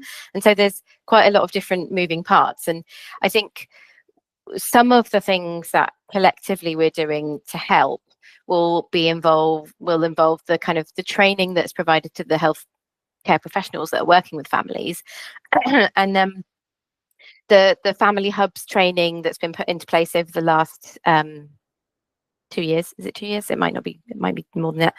Has been really helpful in developing the same skills and the same training packages across a lot of the different professionals that are involved with families. I think over the years there's been a massively increased in kind of understanding in the public domain and also with health professionals across the board around perinatal mental health, and the assessments that we do, we are again validated tools like asking the Hooley questions, doing assessments around the GAD-7 and PHQ-9, which are antenatal and postnatal depression and anxiety scoring. There's increased services that are available for different levels of need and different types of needs. So we obviously have the perinatal mental health team, which is for a quite high level of need, but there's lots more availability in terms of low level of need or moderate level of need. I guess the other question then is around how do we provide services that feel culturally and safe for different groups. And I think there's lots of work going on in the perinatal mental health world around that we are involved with, but not leading. One thing that it might be useful for everybody in the meeting today to know is around some targeted antenatal classes that we run at Homerton, run by our equity and inclusion midwife, which are targeted at Black women or Black mixed heritage women. And those are very small groups. They are run by a number of the midwives, but led by our EDI midwife. And they were designed and co-designed with families' input and looking at research based on, what did families need to know?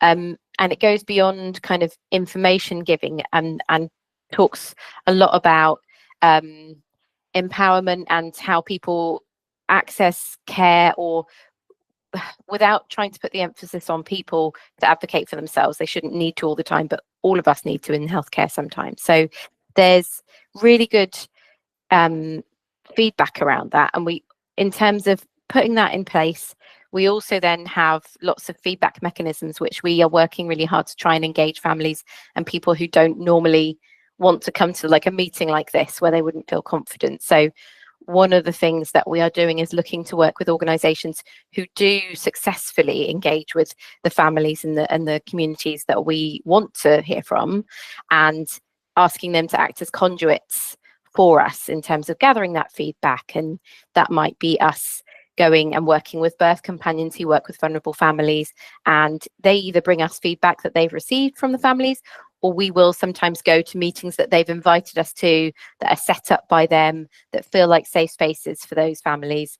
And another organisation we're working with, one is called Mummy's Day Out, which works with women from global majority families in East London, and also the Happy Baby community, which works with vulnerable families, particularly around refugees and asylum seekers. So it's definitely not perfect, but I feel like there is a recognition that things need to be tailored to different demographics and different groups in different ways. And also one of those factors is age. It's not just ethnicity, we're looking at all different communities. It might be religion based, it might be age based, it might be, you know, looking at LGBTQI families as well. So it's a work in progress, but there is progress, I think. Thank you very much, Tamsin. Did you have a follow-up question? Yes, sorry. Very quickly, I mean, obviously, I know this service isn't just for young parents, but a lot of the service users will be young parents. What sort of relationship, so they maybe will be continuing their education as well as sort of other youth services. What sort of relationship do you have with those sort of, you know, particularly education services?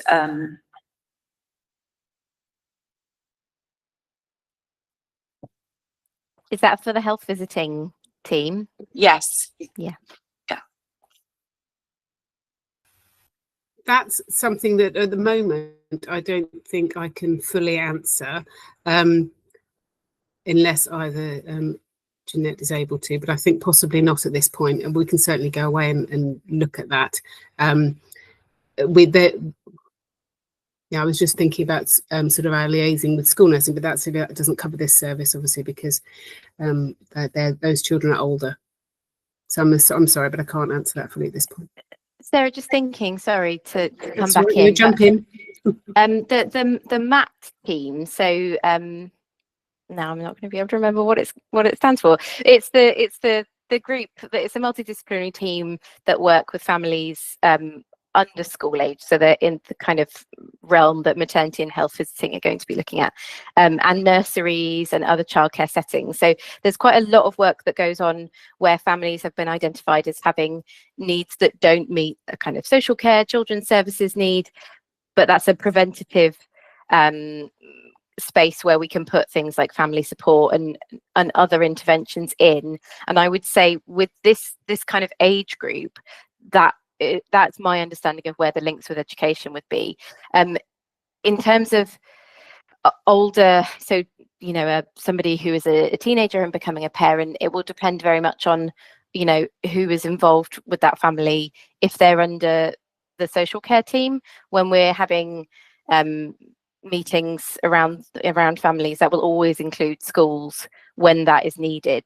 I would say in the sort of more universal section, that is not so frequent, but I guess from my experience, the school age parents are often, not always, but have more complex needs, so actually will most likely have quite a large group of professionals who are involved, and that would look holistically at their lives and all the different facets of that, including education. That's a bit of a woolly answer, but it's not something that isn't thought of when we're working with families and parents who are school age. Thank you very much. I think I'm going to bring this item to a close now, and just once again, just to thank you all for both contributing towards the really comprehensive papers that we've seen today, and a really sort of, you know, candid invitation to look at the challenges that you're experiencing. What we'll do following this is that we will reflect on what has emerged today and draft some sort of recommendations for going forward. But it feels to me that one of the main things that seems to be coming out from this session is the need to really co-produce what this looks like going forward.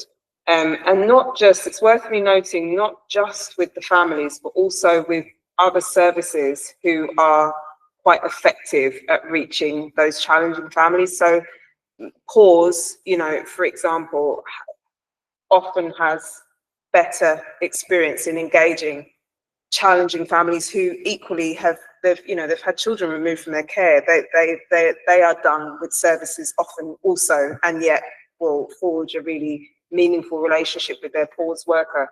It's really important to draw on the expertise. It's a perpetual challenge for universal services, I have to say. It's knowing that you've got these other smaller services in the community that might be best equipped to meet the needs, but equally universal services have to be able to do that to some degree also, because otherwise we fail to meet needs, because not everybody's needs can be met by these small discrete projects that are, might be available for some but not for others, and have this criteria. Universal services should, a bit like what we say about schools, that all teachers should be Senkos, right? It's that all people working with these families need to ideally be able to draw on the skills and expertise from other professions that enable them to work as effectively with these families as possible. So yes, once again, thank you so much for joining us this evening and for contributing towards this item. We are now going to move on to item 5, which is Hackney Education Strategy 2025-2028. Hackney Education has developed a draft 3-year education strategic plan 2025-2028, which sets out 5 education priority areas for development within Hackney. A 12-week public consultation was held on the plan, which closed on the 22nd of September 2025. The draft plan is presented together with a summary of the key issues to arise from the public consultation. The Commission is invited to review and comment on the draft ahead of the planned finalisation of the plan at Cabinet in December 2025. For this item, we've got Deputy Mayor Bramble, and we also have Jackie Burke and Lisa Williams and Terry Bryan from Hackney Education. We have 45 minutes for this item in total, so I'd like to ask officers to summarise the report for 5 to 10 minutes, and then we can have 35 to 40 minutes for Q&A. Over to Cabinet Member and officers, please. Good evening. Thank you so much, Chair, and it's a pleasure to be able to welcome. You've met Terry before, but Lisa, who you'll hear from shortly. So yeah, we are here talking about the education strategy. I want to share here that our latest results from our schools is that our SATs results are joint first in the country, which is really, really impressive. Hackney are in the top quarter for every milestone, from whether it's early years up to Key Stage 4. So they're a strong system, and I think we've got some of the best leaders around the table to improve those things that, frankly, Chair, we want to see better in schools, and I think that gives us a good standing point. So the reason for the strategy is to think about how do we strengthen the system to ensure that we keep doing what we are doing well, and that we truly understand what we're doing well. But equally, how do we make sure we build the right foundation to be able to change what we want to see and improve? Because we want a stronger, more inclusive system for our children and young people, where every young person aims, aspires, and achieves. And we know that we have the professionalism within the sector to be able to move forward with that. And we know that even though Hackney Education has risen to the challenge of having good outcomes for our children and young people, that's in the context of falling roles, the complexities here around more children with special educational needs and the complexity of that. And one of the things that we've always said in this chamber far too long, we need to see exclusions reduce within the borough. And we know that secondary colleagues are working with the knowledge base that we have in primary schools, where you've seen 1 exclusion within the last 5 years. So it's underpinning the right things of the strategy around anti-racist practice and making sure that we're working in partnership with our carers and parents, and we're doing some more work around the voluntary sector. So I know that Terry will go into the 5 strands. He'll talk about HEALS, and HEALS is the response to ensuring that if we're saying to schools, we want you to be more exclusive and hold our children and young people within that system, but here's the offer about how we will work with you more closely. I have to say, out of 182 councils, Hackney was the worst performing local authority, you know, over a decade ago. We didn't get to say we're better. At least we're better than we were it. We are now at the top of the league. It doesn't mean that we are complacent, and it certainly doesn't mean that we're in it, that we don't need room to improve. But my challenge back to the education system, if we are the top outliers of all the best things, surely we can be the outliers and ensuring good practice on the things that we want to see better. I'll hand over to Terry and then Lisa. Thank you.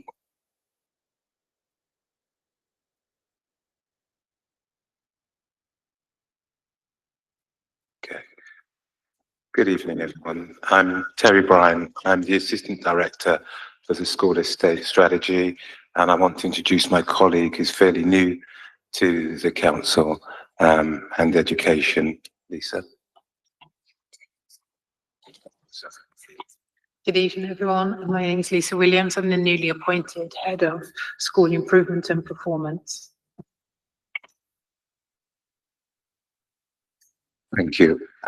So I want to sort of run through the education 3-year strategic plan, and I want to focus, because I know in your pack you've seen the report, on the outcome of the development of the plan, and particularly our engagement with various groups as we were developing the plan. I want to sort of set out what the key commitments in the plan are, but also what those 5 identified priorities are, and we can sort of set out some of the sort of key themes of those.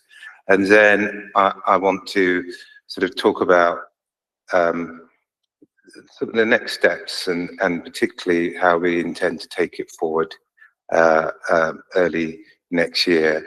So in terms of the commitments that we've set out, I think we're very clear in our approach that we want to focus on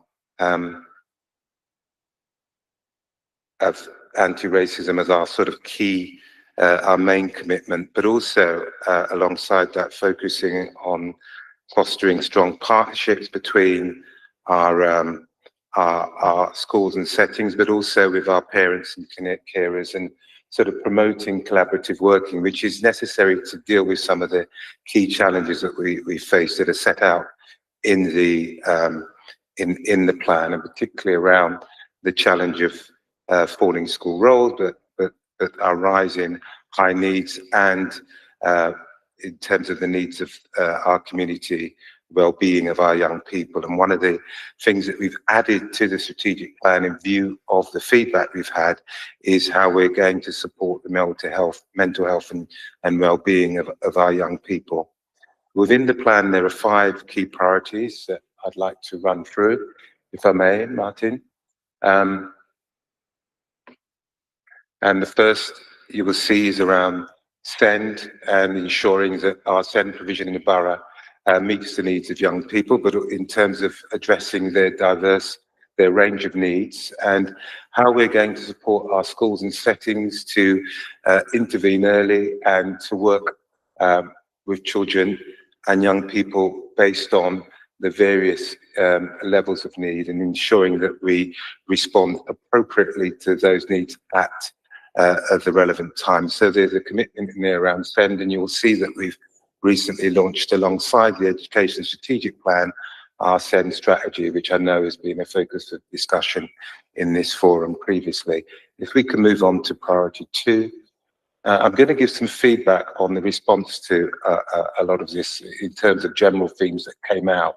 But the other thing is HEALS, our additional alternative learning provision, and our plan to develop that to make sure, firstly, that children are and young people are in the appropriate setting, but they're also receiving the support. And as Deputy Mayor Bramble mentioned, we want to tackle our exclusion rate and bring that down, but also make sure that children have an experience of inclusion and a sense of belonging in schools, which of course is a key sort of theme and priority through this strategy. It's about bringing groups of people together, but also making sure that our children feel able to be included and supported in their educational environments. let's move on to priority 3. This is a key priority for us because it's set in the context of the challenge we face in terms of our changing pupil demographic and our reducing pupil numbers. We are doing a piece of work through this strategy to ensure that our education settings are strong and sustainable, and particularly financially viable, because that's the key to anything that we might want to do over the longer term. We need to make sure that our schools are able to withstand some of the current resource constraints and the pressures that will obviously impact on their ability to continue to maintain or raise standards. We've talked about an area place-based partnership model, because it's evident that to tackle some of the challenges that we face, we're going to need a new system of school organisation. We need a system of school organisation that is based around working with and supporting our communities, particularly those that are most vulnerable. We want to make sure that in our approach to, that our schools can identify what's required in their localities, but also to support one another, particularly during periods when we've got these challenges around surplus places. And through that process, we're hoping to strengthen the school system. But I think I would say the key focus of our plan is about collective responsibility and accountability, and also the need to ensure that going forward, we can respond to some of the further developments around our pupil demographic that we should expect to see over the next few years. We're in the middle of quite a significant period of change in the borough in terms of our population, and we need to have a system or structures that is able to respond to that. The other thing that impacts us greatly when we're dealing with significant school organisational change is our ability to maintain our workforce, but in terms of not just recruitment, but retention. We know through the last round of school closures that we lost a lot of able staff because we weren't able to find alternative work for them in the borough, because we didn't have the systems and structures in place to enable that to happen effectively. Moving forward, we want to address that through a workforce development strategy that forms part of priority 3. Moving on to priority 4. This is really about how we're going to ensure that our provisions are able to improve and grow through our school improvement programme. And we can say more about that in a minute. And then the last priority is around how we're going to engage and work effectively with our communities in their communities. And that's very much the theme running through this. I want to highlight some of the key kind of things that came out of our stakeholder engagement. But firstly, to sort of highlight how this plan has been developed in partnership, really, through a process of extensive and fairly effective engagement with a range of stakeholders, including obviously pupils and students, our parents and carers, our young governors, our school leaders, including our head teachers and governors, community organisation, faith groups, obviously our community partners, and all of our elected members, some of which are in the discussion today. So already through the development of this plan, we've demonstrated the desire to work in partnership in developing an approach that everybody can feel part of and can buy into going forward. I think it's important to sort of run through some of the feedback that we've had in relation to. So I'm going to go through the general themes because there isn't enough time to cover the detail within each priority. But I think in view of that extensive collaboration and getting that range of opinion, what has come out in terms of general themes is the need for greater collaboration with wider partners, including our voluntary sector and CAMS. Mental health is a key theme throughout this strategy, and it's something that our stakeholders are very keen for us to focus on as part of our strategy going forward. The need for alignment with wider services, particularly our housing and health services, and that's again evident through trying to understand the factors that impact our school population and the challenges they face. Obviously, anti-racist commitment and some suggestion that we need to consider and ensure that built into this plan is how we deal with or we address systemic racism, but also how we develop our trauma-informed practice. More meaningful engagement with parents and the wider community based on a relationship of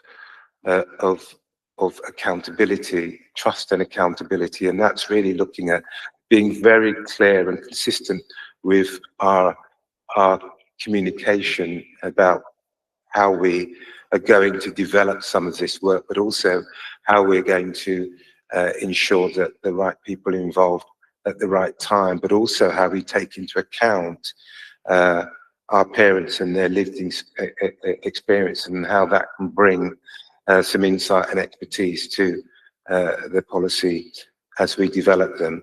There are some further things that I'm conscious of time that I can't go into, and no doubt we'll cover in the remaining discussion. But I think it's important to stress the key themes here. This is about working in partnership, recognizing the needs of our communities, particularly those with high levels of vulnerability, ensuring that we're absolutely clear and committed to delivering on our ambitions. And some might say that some of the elements of this plan are a little ambitious, but actually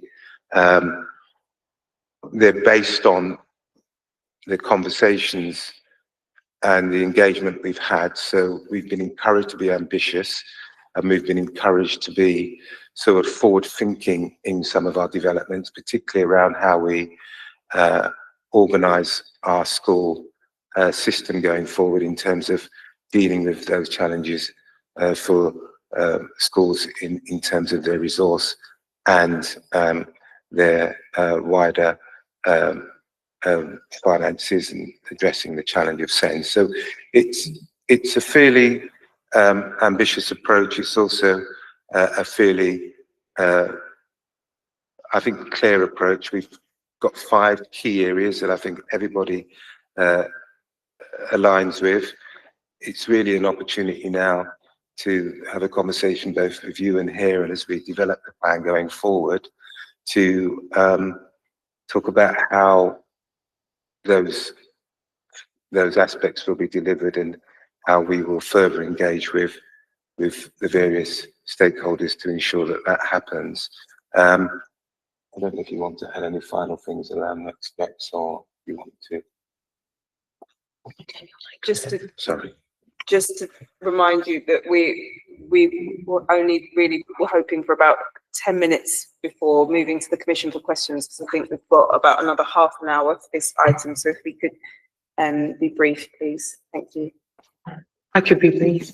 I think that just to add to say that we will take all the feedback that we've just received from the consultation, amend and adjust the plan that Terry has just set out, so that going from this slide here, that we'll be in a position once we've answered any questions that the Cabinet may have this evening, to put that in place so that we'll be ready to go. We're quite keen to get started on the plan now and to see it implemented in all of our schools and our community. So yeah, happy to take questions. Thank you, and welcome, Lisa. Hopefully this won't be a baptism of fire in terms of scrutiny. We'll be gentle. Commission questions. I don't mind kicking us off. This is, I suppose, quite a specific question, which is around the strategy. The draft strategy sets out the area-based planning model for local schools and education services to improve long-term sustainability of settings. Such a move will require significant changes in the way that Hackney Education works, not just with schools and other educational settings, but also in how it engages and works with other local stakeholders and community interests. What will this model look like in practice? what preparatory work has taken place to enable the organisation and staff to move towards a more area-based approach. And also, I suppose, some questions around how will that work when the school ecosystem is quite fractured in that sense, where you've got federations which might potentially sit across different different planned areas that you've planned, but also ensuring that you've got the right or equal levels of buy-in from the different types of schools, whether it's the faith schools, especially just thinking about all the stuff that we've done around school estates recently, the differing needs between the faith schools, the academies, the maintained schools, the schools that are part of the federation. So yeah, I'll leave you with that one because it was a bit of a long one, and I will have a second round with members of the commission. Okay, just to come back on that first one. I think the first thing we need to acknowledge is that with the changes that we've seen in terms of pupil numbers in recent years and what we're likely to see in the future, it's evident that we're not going to be able to maintain the current position in terms of how our schools are currently organised. And I know that might seem a daunting prospect for some, but we are going to see significant, based on the current projection, significant numbers of children, the reducing number of children in moving into our primary and secondary schools. So we already know what's in front of us. In terms of how we approach it and deal with it and why we've chosen a place-based approach, it's really not just looking at falling roles, it's looking across the piece, it's looking at being able to ensure that we're working in a model that supports our communities by setting up a system that allows that work to be effective within those communities. So we're not talking about trying to remodel the existing federations or academy trusts. They exist. What we're talking about is a partnership model that is focused on what's required for groups of schools within their community. So if you can imagine the borough being made up of, let's say, for example, the 4 neighbourhood areas, within each of those areas there's a group of schools, and those group of schools will be asked to consider how best to deliver education provision in those areas, both in terms of ensuring that we maintain the offer, and the offer isn't necessarily the number of schools, but making sure that every child has access to early years provision, they have access to all the support and services that they would normally get across all the schools, regardless of which school, which is under threat at the moment. You'll know from the recent round of closures that for some schools, they weren't able to provide that full range of offer. But it's about those schools coming together and deciding how they can best work together to deliver that. And that has to be based on a local area approach, because it's focused on what the local area needs and what the communities within that area needs. It doesn't mean that the existing system of partnerships can't exist. It just means that this set of partnerships, and not necessarily formal partnerships, they're not saying that schools have to federate or amalgamate within that. That could become a potential opportunity. At the moment, it's about a group of schools in a local area working to address the particular issues for that local area, beginning with that initial area of, the 4 neighbourhood areas, and then within that, schools working within their individual localities in clusters. So in terms of how we take it forward, we've established the partnership model, and we've invited school leaders to engage with us on ensuring that that model is able to address all of the things that we want it to address. And that will include, and I'll just run through a couple of certain things. Firstly, we want to ensure, as I mentioned, that there is that local collaboration. We want schools within their localities to look at what we would consider to be bespoke solutions for those sets of schools, depending on what particular challenge they're facing. We want there to be a system of shared responsibility and accountability, and for all schools in that area to have an equal say, an equal voice in what happens in terms of how we manage the provision of places. We want to look at opportunities for schools to share resource. Resource sharing shouldn't be limited by the structures that you're currently within. There's no reason why an academy and a school in a federation or a church school and a local authority maintained school can't agree to work together to deliver a particular service, or to look at ways in which they might reduce overheads or costs, or make better use of any surplus accommodation. There's no restrictions in legislation around that. So that sort of addresses, I think, goes to addressing your point about how is it possible when these are different organisations.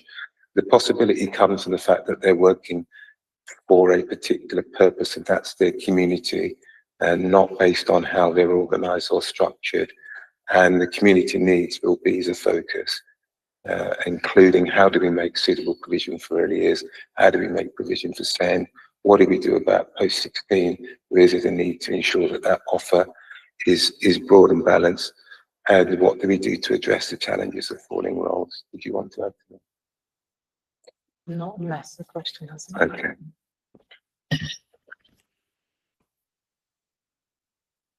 I'm going to take two at a time, if you can have your pens at the ready. I've got Councillor Gordon, Councillor Pinkerton. I've seen the other hands. I'm trying to get you in order. So I'll just take those two for now, please. Sorry. Thank you. Yeah, thank you very much for all your work on this report and bringing it to scrutiny this evening. So yeah, I mean, it's really good to see the sort of, you know, the aims or aspirations into this strategy, which I think are the right ones. But obviously we do have a number of different sort of challenges in academic education, in particular in relation to sort of falling roles.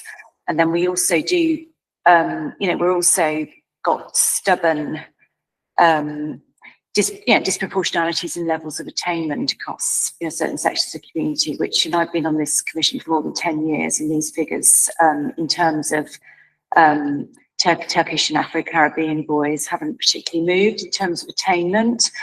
It is really a sort of holistic question. How do you think the strategy is going to really sort of deal with these, that sort of particularly stubborn disproportionalities in terms of attainment, but also but also how the sort of place-based system's also going to sort of work sort of holistically for the sort of challenges that we've got in terms of falling roles, etc. Can I give you a second one from Councillor Pinkerton, please? Thank you very much.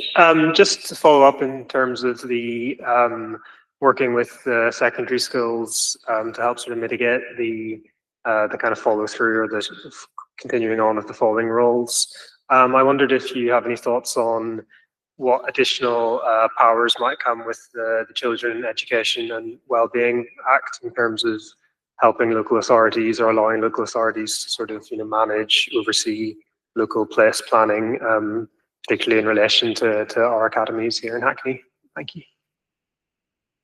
So maybe I should address that first before we move on to the second point, if that's okay, because I think that's quite important. So I think, as I've understood it, the question is, when we consider that, and again, it was mentioned previously about the statutory framework in which local authorities can organise provision. I think there are three things to say. The first is that, yes, there are different agencies and they have different responsibilities, and when it comes to academy, they have a certain degree of autonomy. But what they all have in common is a responsibility to ensure that there is sufficient high quality provision in the area. The local authority leads that responsibility but it doesn't mean that it's the only one with that responsibility. So in terms of how do we ensure that the Wellbeing Bill addresses that, it's already there. It's already clear that local authorities have a responsibility. It's already clear that the various organisations, schools, academies have a responsibility to work with the local authority on that. It's normally part of their funding agreement.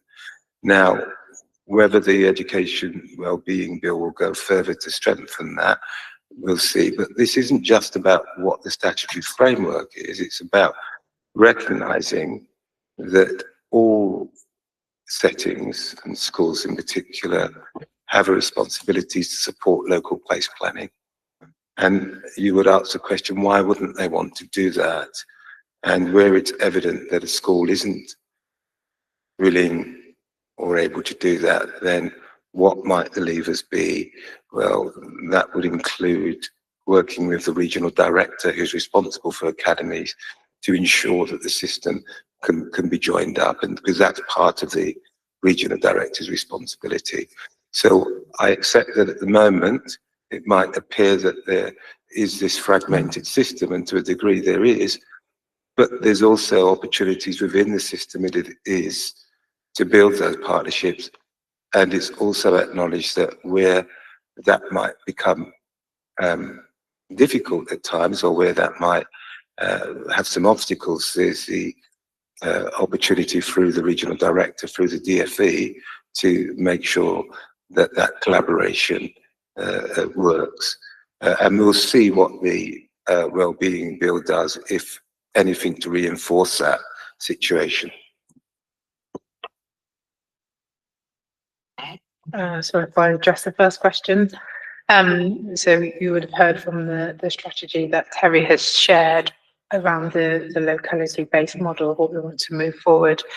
And we really want to work with our school leaders to bring at the forefront of their thinking in their locality the learning that we have taken from the schools that have already closed, and the vulnerabilities within that, with the underserved communities, the underserved children, and the effects that closing a school does have on them and has on their education. We don't want to weaken the system. We want to ensure, well, the next priority is around sustainable school improvement. We want to ensure that the education is as strong and as good, and that's working together on the various strategies will ensure that when we are looking at a school improvement model, that we're looking at every vulnerable group, and every leader is really tracking quite carefully the achievement, the progress in the attainment of every group within their schools, but contextually thinking about those vulnerabilities within an area within their, where their school is based, within that part of the borough. We want to make sure that all leaders with schools that are high retaining and schools that are you know, not attaining as high, are working together, sharing that best practice, pooling resources together, so that the education of all of those children is tracked and monitored really quite carefully. But yeah.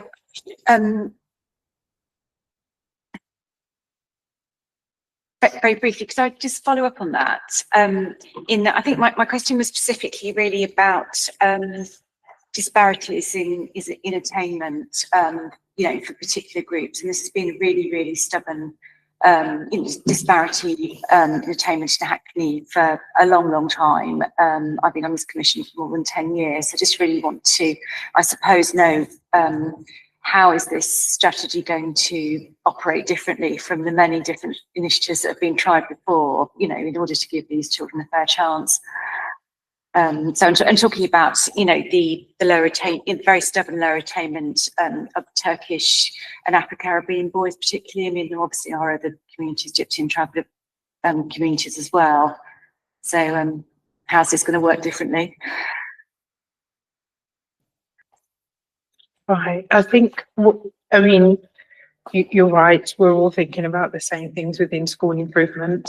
The area-based model is really going to for schools to work more closely together within their locality, and sharing where the best practices, some of our outstanding schools, some of the schools that are doing really well in this area, and how do we ensure through a school to school support model that best practice is shared across all schools, ensuring that the school improvement team, that they are skilled and that they are able to support leaders in tracking those children, and ensuring that we've got the right resources, we've got the right provision, that we're engaging families in a meaningful way, that we can really support them and hear what some of the challenges and what some of the barriers to learning might be for those children. Not suggesting that it is the only model that we will use, but I think this is a model that we have got to work towards establishing, so that those school systems and those schools are working the best that they can together to really be clear about the outcomes for those most vulnerable groups. Thank you very much. I've got Councillor Binny Lubbock and Councillor Troughton. Thank you very much. Yeah, it's a really interesting report, and yeah, I just want to know, obviously the HEALS programme requires a lot of voluntary and community sector input, and they're expected to play quite a large new role in supporting schools, parents and children. And so I want to know, how was the local VCS organisations, how were they engaged and supported to contribute to the consultation, and what were their responses to the strategy and within that consultation? Councillor Troughton. Thank you. Sort of similar to points that we made previously, we do know that or given that we know that the earlier the interventions, for the attainment gap, the more successful the outcomes, and the fact that most of our secondary schools are academies, how do you address that imbalance within this model? Because it does feel to me as though, because most of our primary schools are maintained, that the burden for ensuring those outcomes at later stages does fall on the local authority. Is there a way that is shared within this model?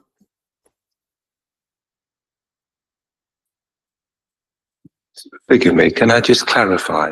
Is the question around where does the accountability lie for ensuring that there are good attainment outcomes for students between the local authorities and academies? Well, ultimately, the local authority is responsible for all the children in its area, and that doesn't just apply to the maintained sector, it applies to the independent sector as well. Of course, in terms of how schools are run and what ultimate influence the authority has, there is a difference between academies and the local authority, but the principle remains the same. We're all interested in trying to ensure that our children have the best outcomes, and we're all trying to ensure that whatever systems we develop, that we do so in partnership. I don't think there's any suggestion that we're not able, in terms of improvement, able to work. Yeah. So are you saying that, I'm just trying to understand, because you're saying that the academy system somehow places greater pressure on the local authority to ensure outcomes, or less, the local authority has less influence? Sorry, that's what I understood. Forgive me. All I'm saying is that,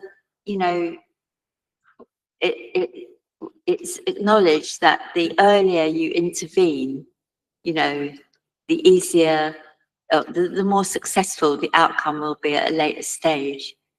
But in Hackney, most of our primary schools are in the maintained sector, whereas most of our secondary schools are academies. And I just wondered how that responsibility is shared within this model, because it's a big burden for the maintained sector, to basically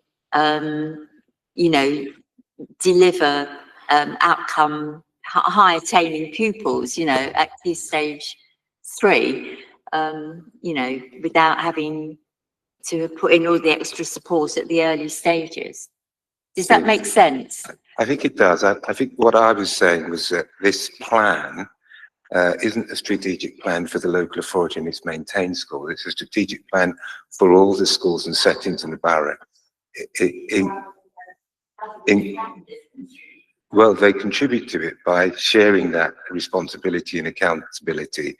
It's a plan that isn't centered around who controls who or who runs who. It's a plan based around system leaders and education partners coming together, and that includes academy schools, to plan the best arrangement. And the strategic plan is a plan that's been developed in view of all of those organisations. They've all been involved and engaged in developing the plan. So through that process, you would suggest that people are reasonably committed to its ambitions and its future outcomes. Yeah, Deputy Mayor Bramble wants to come in. You are absolutely right. There is that difference of majority of primary schools that are maintained and a academised system within the secondary sector, and there is a difference, and I think we have to be honest about that. What I would say from this standpoint, though, in developing this strategy, where we have spoken to whether it's young people, unions and heads, it's the willingness and cooperations of secondary heads to get around the table in a way that I haven't really seen before. That is the different standing point. It's the cooperation, the willing to be part of the families of schools. It's them coming forward with ideas and initiatives, them saying, okay, how do we address this issue, and coming up with solutions. I think that's the difference before, and less a kind of we're academies, we're standalone, we have that authority. It's how do we work together collaboratively, and I think that's what's going to make the difference. And in terms of how will this strategy address some of the inequalities, you're absolutely right to ask about that, Councillor Gordon. I can read off the tongue how well we're achieving, but it's always about those children that are not. And this strategy talks about the underserved. We don't talk about we talk about disproportionality, yes, but it's not about disproportionate outcomes. It's about how do we better serve them. Because when you talk about the maintenance gap, it's almost as if though it's the responsibility of those parents and children while they're failing. And are they failing, or is the system failing them? So how do we better serve those children and families? So actually there's equity within that education experience. So you see more children achieving those fantastic outcomes from our very good schools. And it's less and less and less of those children that are coming into those disproportionate results. I hope that touches on your question a bit more, Councillor Troughton. Sorry, Councillor Binny Lovett's question about voluntary and community. So, and just to note, we're going to have to be very brief with I've got lots of other names. I've got Councillor Tobit Deloff, Lisa and Andy. I'm hoping to get through as many of those questions as possible, although we were supposed to bring this item to a close in like 3 minutes. So we're going to have to do quick fire for the subsequent questions. But if I can have a response to Councillor Binny Lovett's question, please.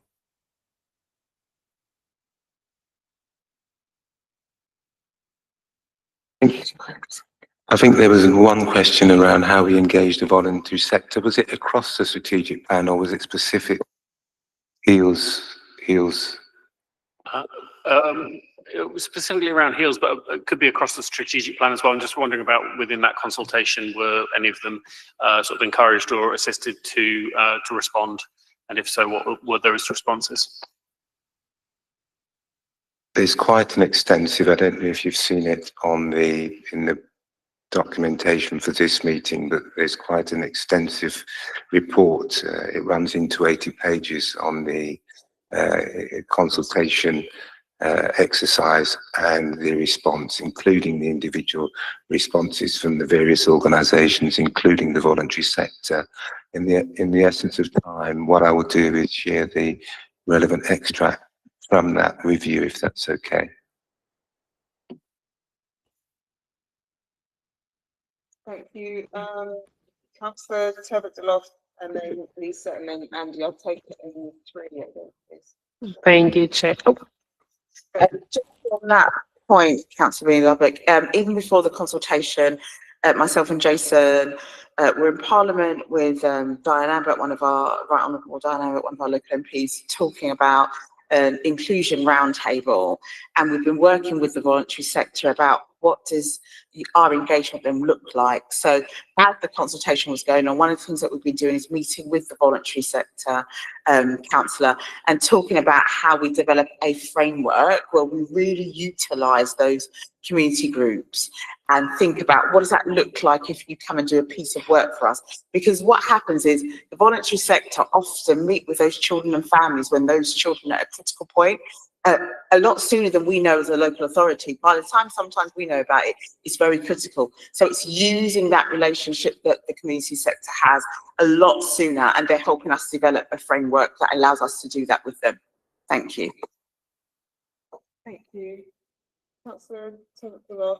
thank you. And really, it's good to hear. And also, my understanding is that the Children's and Wellbeing and Schools Bill doesn't take away the powers from academies for the school behavior policies. By hearing about this framework and the work around, it will be really interesting to see how it works, especially with Hills. I think a lot of us are really welcoming that. So my question is very brief about parents. You listed a really thorough list of partnership involvement, which sounds really exciting, and you mentioned families. But I just was wanting to clarify whether parents are considered partners or group parents. We've had really excellent presentation here in the council a few months ago where group parents were telling us, please, use all our willingness. So it'll be good to hear. Thank you. Sorry, just I'm going to take Lisa and Andy, and then come back.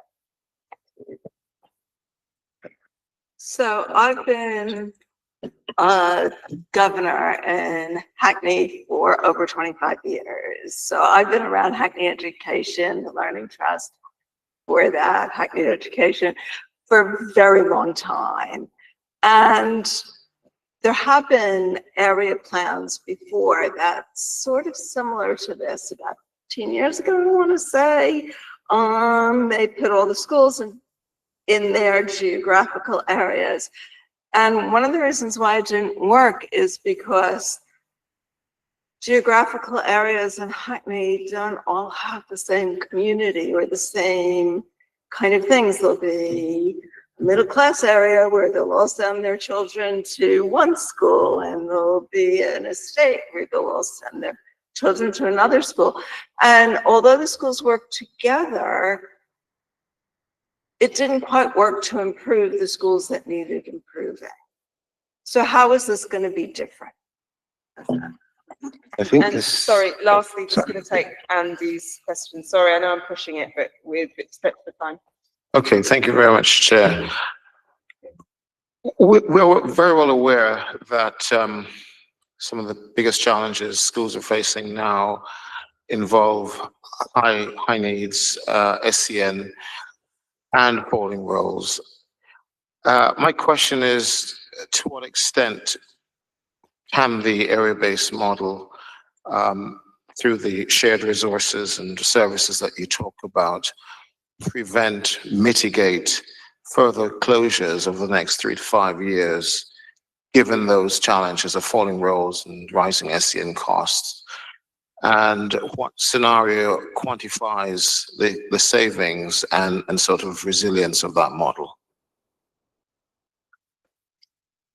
Thank you. And the answer to the question about are parents meaningful stakeholders, absolutely. Within the area-based model, we absolutely want to ensure that there is a collective voice within one area of the community. The area-based model, if I jump to the answer to that, it's not the answer to not closing schools. We know that we can't predict how many children will be available in 5 to 10 years time. That's not the answer of moving to, that's not the reason for moving to an area-based partnership model.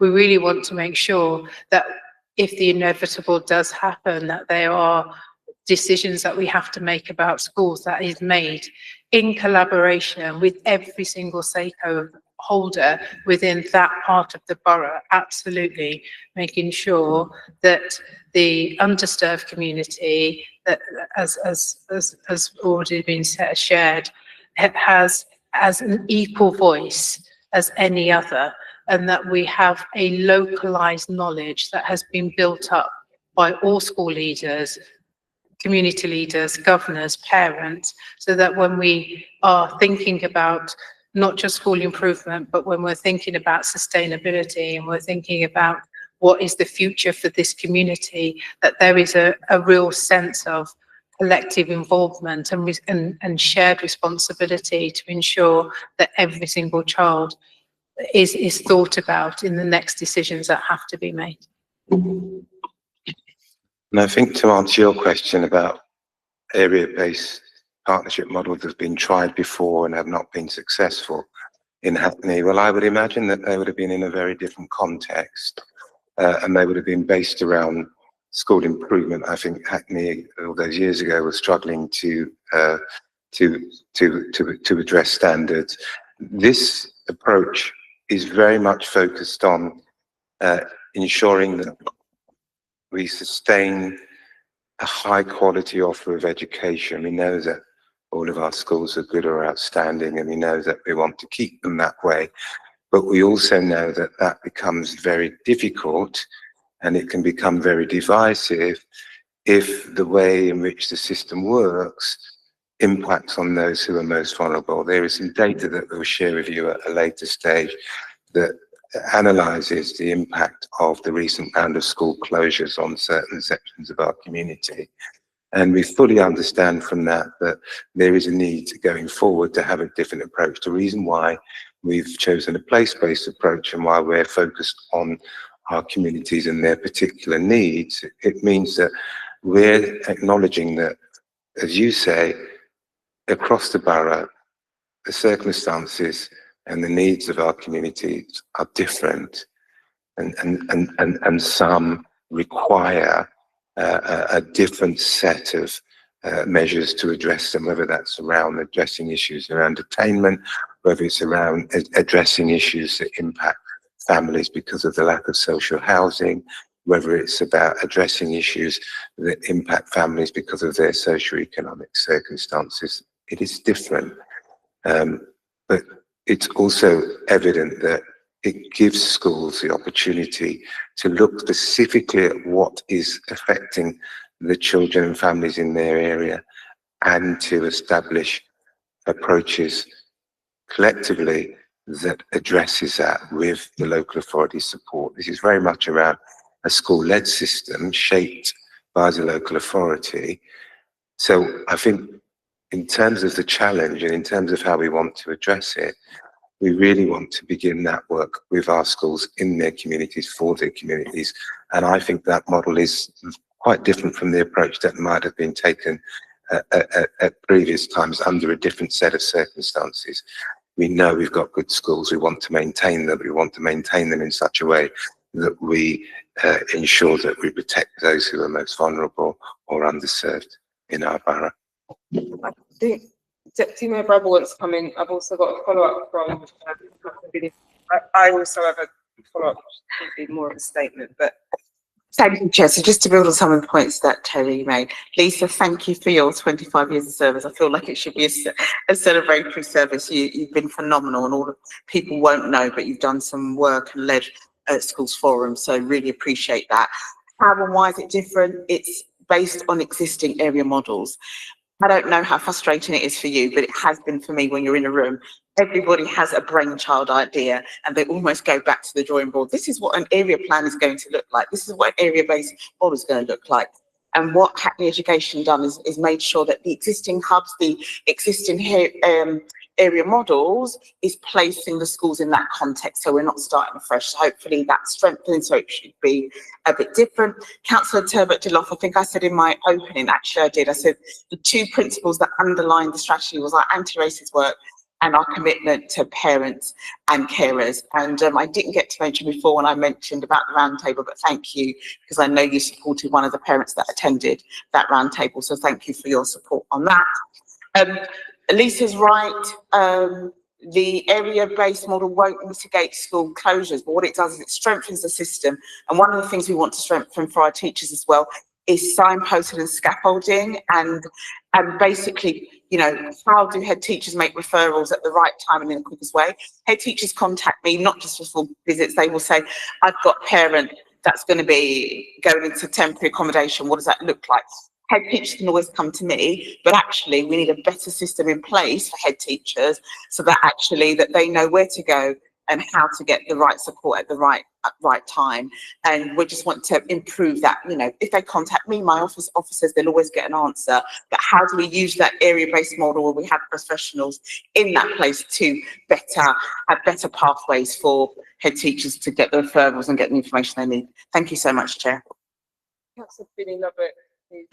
Thank you. Just a very quick follow-up on the question around the consultation. It says here that there were 40 formal responses to the consultation. I wonder if that's potentially impacted by the fact that it was run through the summer, and was that the best time to be running the consultation on the strategy? But I do want to ask again whether any of the sort of voluntary community sector organisations were approached to feed into that consultation, because obviously they have a big part in delivering an important section of it. I'm just gonna have just another follow-up.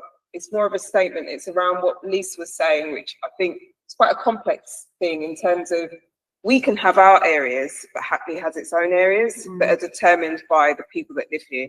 So you know, for love nor money, can you get somebody who lives in London Fields to not send their child to Gayhurst? That's just the case. Even if the school down the road is outstanding and Gayhurst is good, they will go for Gayhurst. Middle-class families, because that's what the borough is like. And it's been like that 15 years ago when I was a child. It's always been like that. Affluent areas of the borough have got schools that service the affluent communities.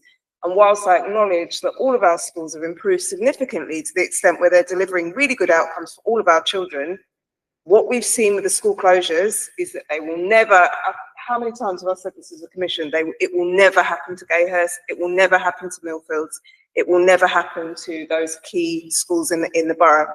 Not it will happen to the others because of parental choice. So this is why when we're talking about the ecosystem, there's so much that we can do, but and it's not really a question, it's more a statement around how do we really get under the skin of that parental choice point, because often I think what is making some of our schools vulnerable is the choices that parents are making.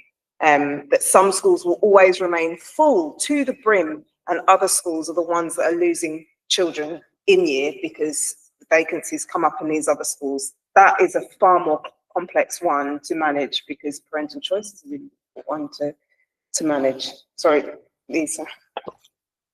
The one thing we haven't discussed is the finance situation with schools. And we know that there are some of those schools that you've mentioned who have huge deficits, but will never be closed because of the schools that they are.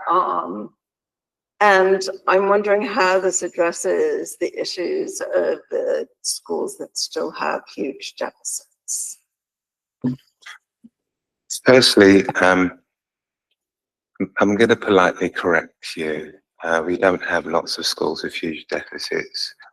We did have, when I arrived about a year ago, and I'm not suggesting that I'm responsible for the current position, but that situation is much improved, and we have 1 or 2 schools that have large deficits. In fact, most of our deficit is taken up by our specialist provision, which of course is not because they're mismanaging their budget, but because of the sheer pressure on that type of provision.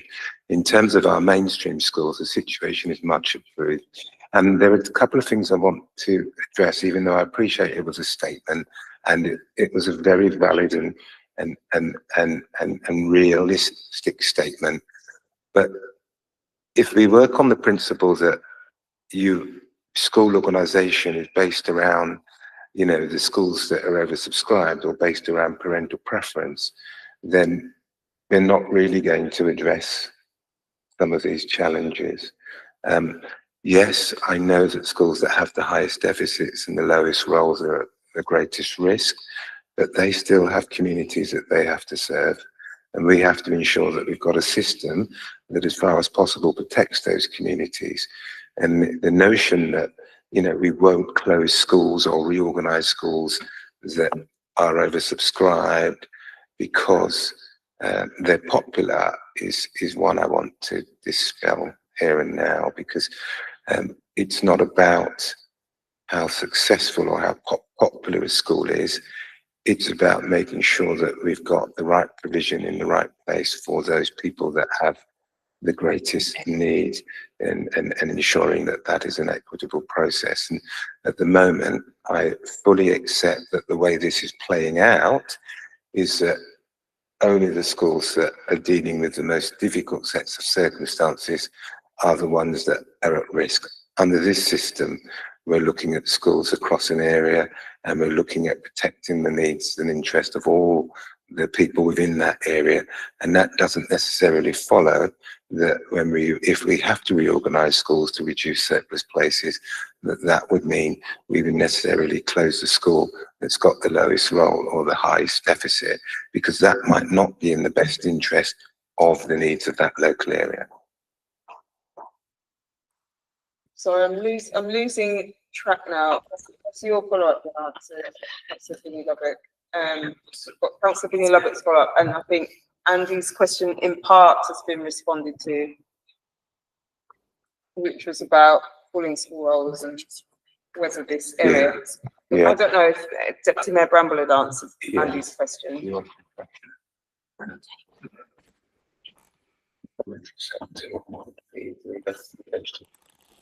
The consultation, yeah, happy to take that question. So I think, just to reassure you, before we did the consultation, we did the pre-consultation, as we do in Hackney. I'm thinking McDonald's, like, you know, Happy Meal, go large, do it. Hackney really wanted to engage on education. So even before we began the consultation period, we had this pre-consultation period to say, we want to talk about education, we want to talk about strategy, we want to think about how we strengthen our schools and address some of the issues that we know are happening.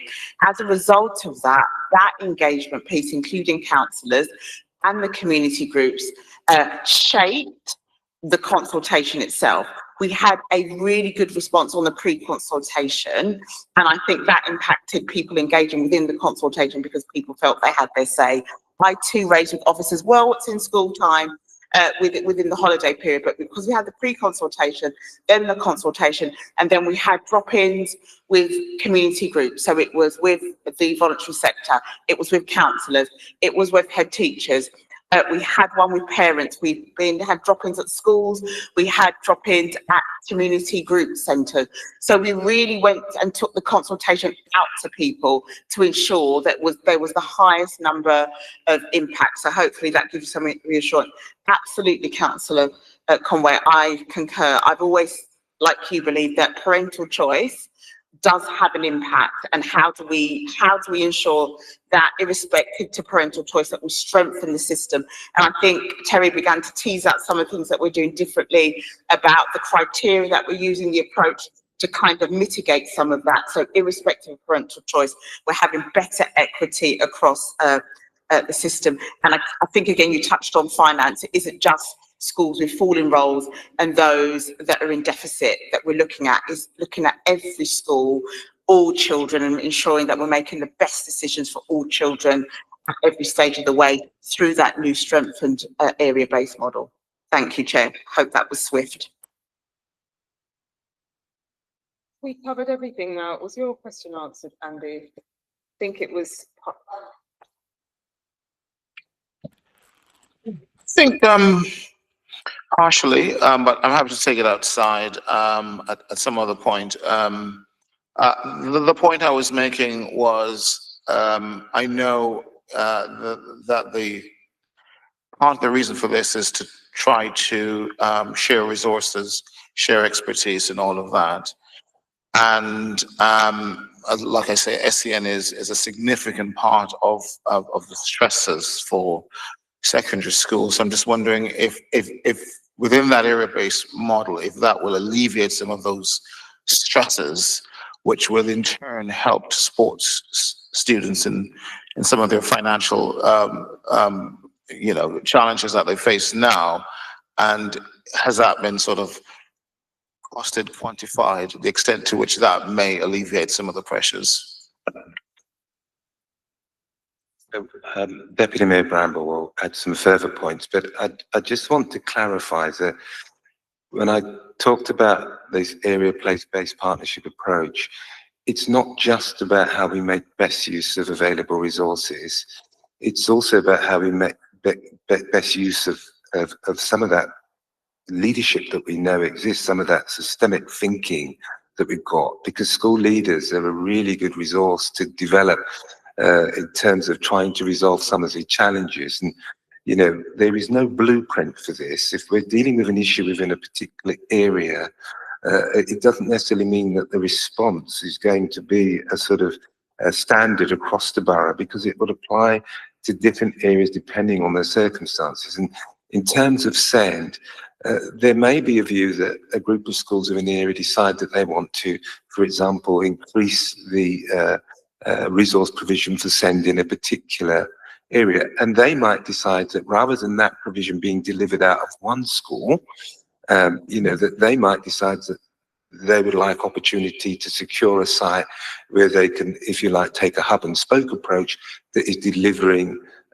SEND service for a number of schools in the area, in that locality, and perhaps even beyond that immediate cluster of schools. So there will be opportunities for schools to look at different approaches depending on their particular needs. So it's not just about resource sharing, it's about that systemic thinking, and it's also about making sure that what we're doing is specific to the needs of the community and allowing them to be engaged in that process. Because there's also a lot of opportunity in terms of what our community can offer in respect of solutions, particularly when we look at things like early years, wraparound, etc. So what I'm talking about is the possibilities, but rooted in the realities that, there will be facility for schools working with the local authority to develop different ways of addressing issues that are specific to the area. It won't be a one-size-fits-all approach as it is now, because that's to some extent what it is now. And it will be an approach that is informed by the communities of schools and the parents and families they work with, and other organisations that will form part of that discussion. Thank you. I just wanted to mention the SEND strategy that's in place, and that's been consulted on as well. So when we looked at our 5 pillars of the consultation, a special educational need was one in its entirety on its own and standing in its own right, rightly so. But behind that is a myriad of support around what we're going to do, and the strategy is quite at the heart of that. Looking at transport, looking at need, looking at placement, intervention within the school and outside of the schools. How will HEALS interface with that? So is it peer support within the school? Is it the child coming out into another setting? Is it them being taught in another setting and a period of time? So that's just some examples of the myriad around support with the SEND strategy, because you're right, unless we alleviate some of that burden and pressure on schools, it becomes really, really increasingly difficult for schools to keep that balanced budget and provide the provision that I know they rightly want to provide for our children and young people. Thank you. Thank you, everybody. I think we'd have to bring this item to a close now. Sorry, we've run over quite considerably. But thank you, everybody. Thanks for bringing the draft strategy to us. And again, we will come up with some recommendations. One thing that I'd like to say just on that point about parents and parental choice is, when we think about admissions, something that I've mentioned quite a bit before in terms of, that's where we end up seeing one school that's full. And look, maybe I'm oversimplifying things, but you end up with one school that's full and another school that is Ofsted rated similar that's got 20 children. And to me, area-based means that you bear the challenges that are experienced in that locality evenly. So therefore, for me, why should you have a full school and this school has 10 fewer children? It then has an impact on the, you know, the funding that they have. You know, it just feels that, and the fact that it always seems to fall, it typically seems to fall on the schools that are already servicing more challenging, you know, like you said, Lisa, it's the schools that are in the estates that have more children on free school meals, more children with special education needs, and the other ones that follow the ones that have fewer of those. So I know it would be really unpopular, admissions. People like to have a choice in things, but you know, I would encourage admissions to not be off the table when we're talking about the education strategy. So now moving on though to item 6, which is sexual and reproductive health services for young people. In September 2023, the Commission reviewed sexual and reproductive health services for young people. City and Hackney Public Health Department produced a report which focused on 2 specific areas of interest to the Commission: the decommissioning of CHIPS, the dedicated sexual and reproductive health service for young people in Hackney, and the draft sexual and reproductive health strategy. Following this meeting, the Commission produced a response to the relevant Cabinet members in February 2024. The response highlighted a number of key issues, including variability of young people's local experiences of sexual health and relationship education in schools, the need for further integration and further partnership in delivery of sexual and reproductive health services, and concerns around provision for under 16s and under 18s in the absence of CHIPS. The Commission followed up on these issues in its meeting in June 2025 and produced a short response with some further suggestions, which is attached for members to note. Do members note the response that was the response? Yes? Yeah. Great. And do we have any issues to raise? No? Oh, good. Right. Item 7, the work programme. The work programme for the remainder of the municipal year is contained within the agenda pack. Item 8, the minutes of the last meeting held on 15th September are attached for members to note and agree. Do members agree with the minutes? There was a couple of actions in there to get some responses in writing. I'm wondering if those have been received. Yeah, we're just chasing those up now. They'll hopefully be with us shortly. Thank you very much. Any other business? If not, then 10th of December is our next meeting. Thank you very much, everybody.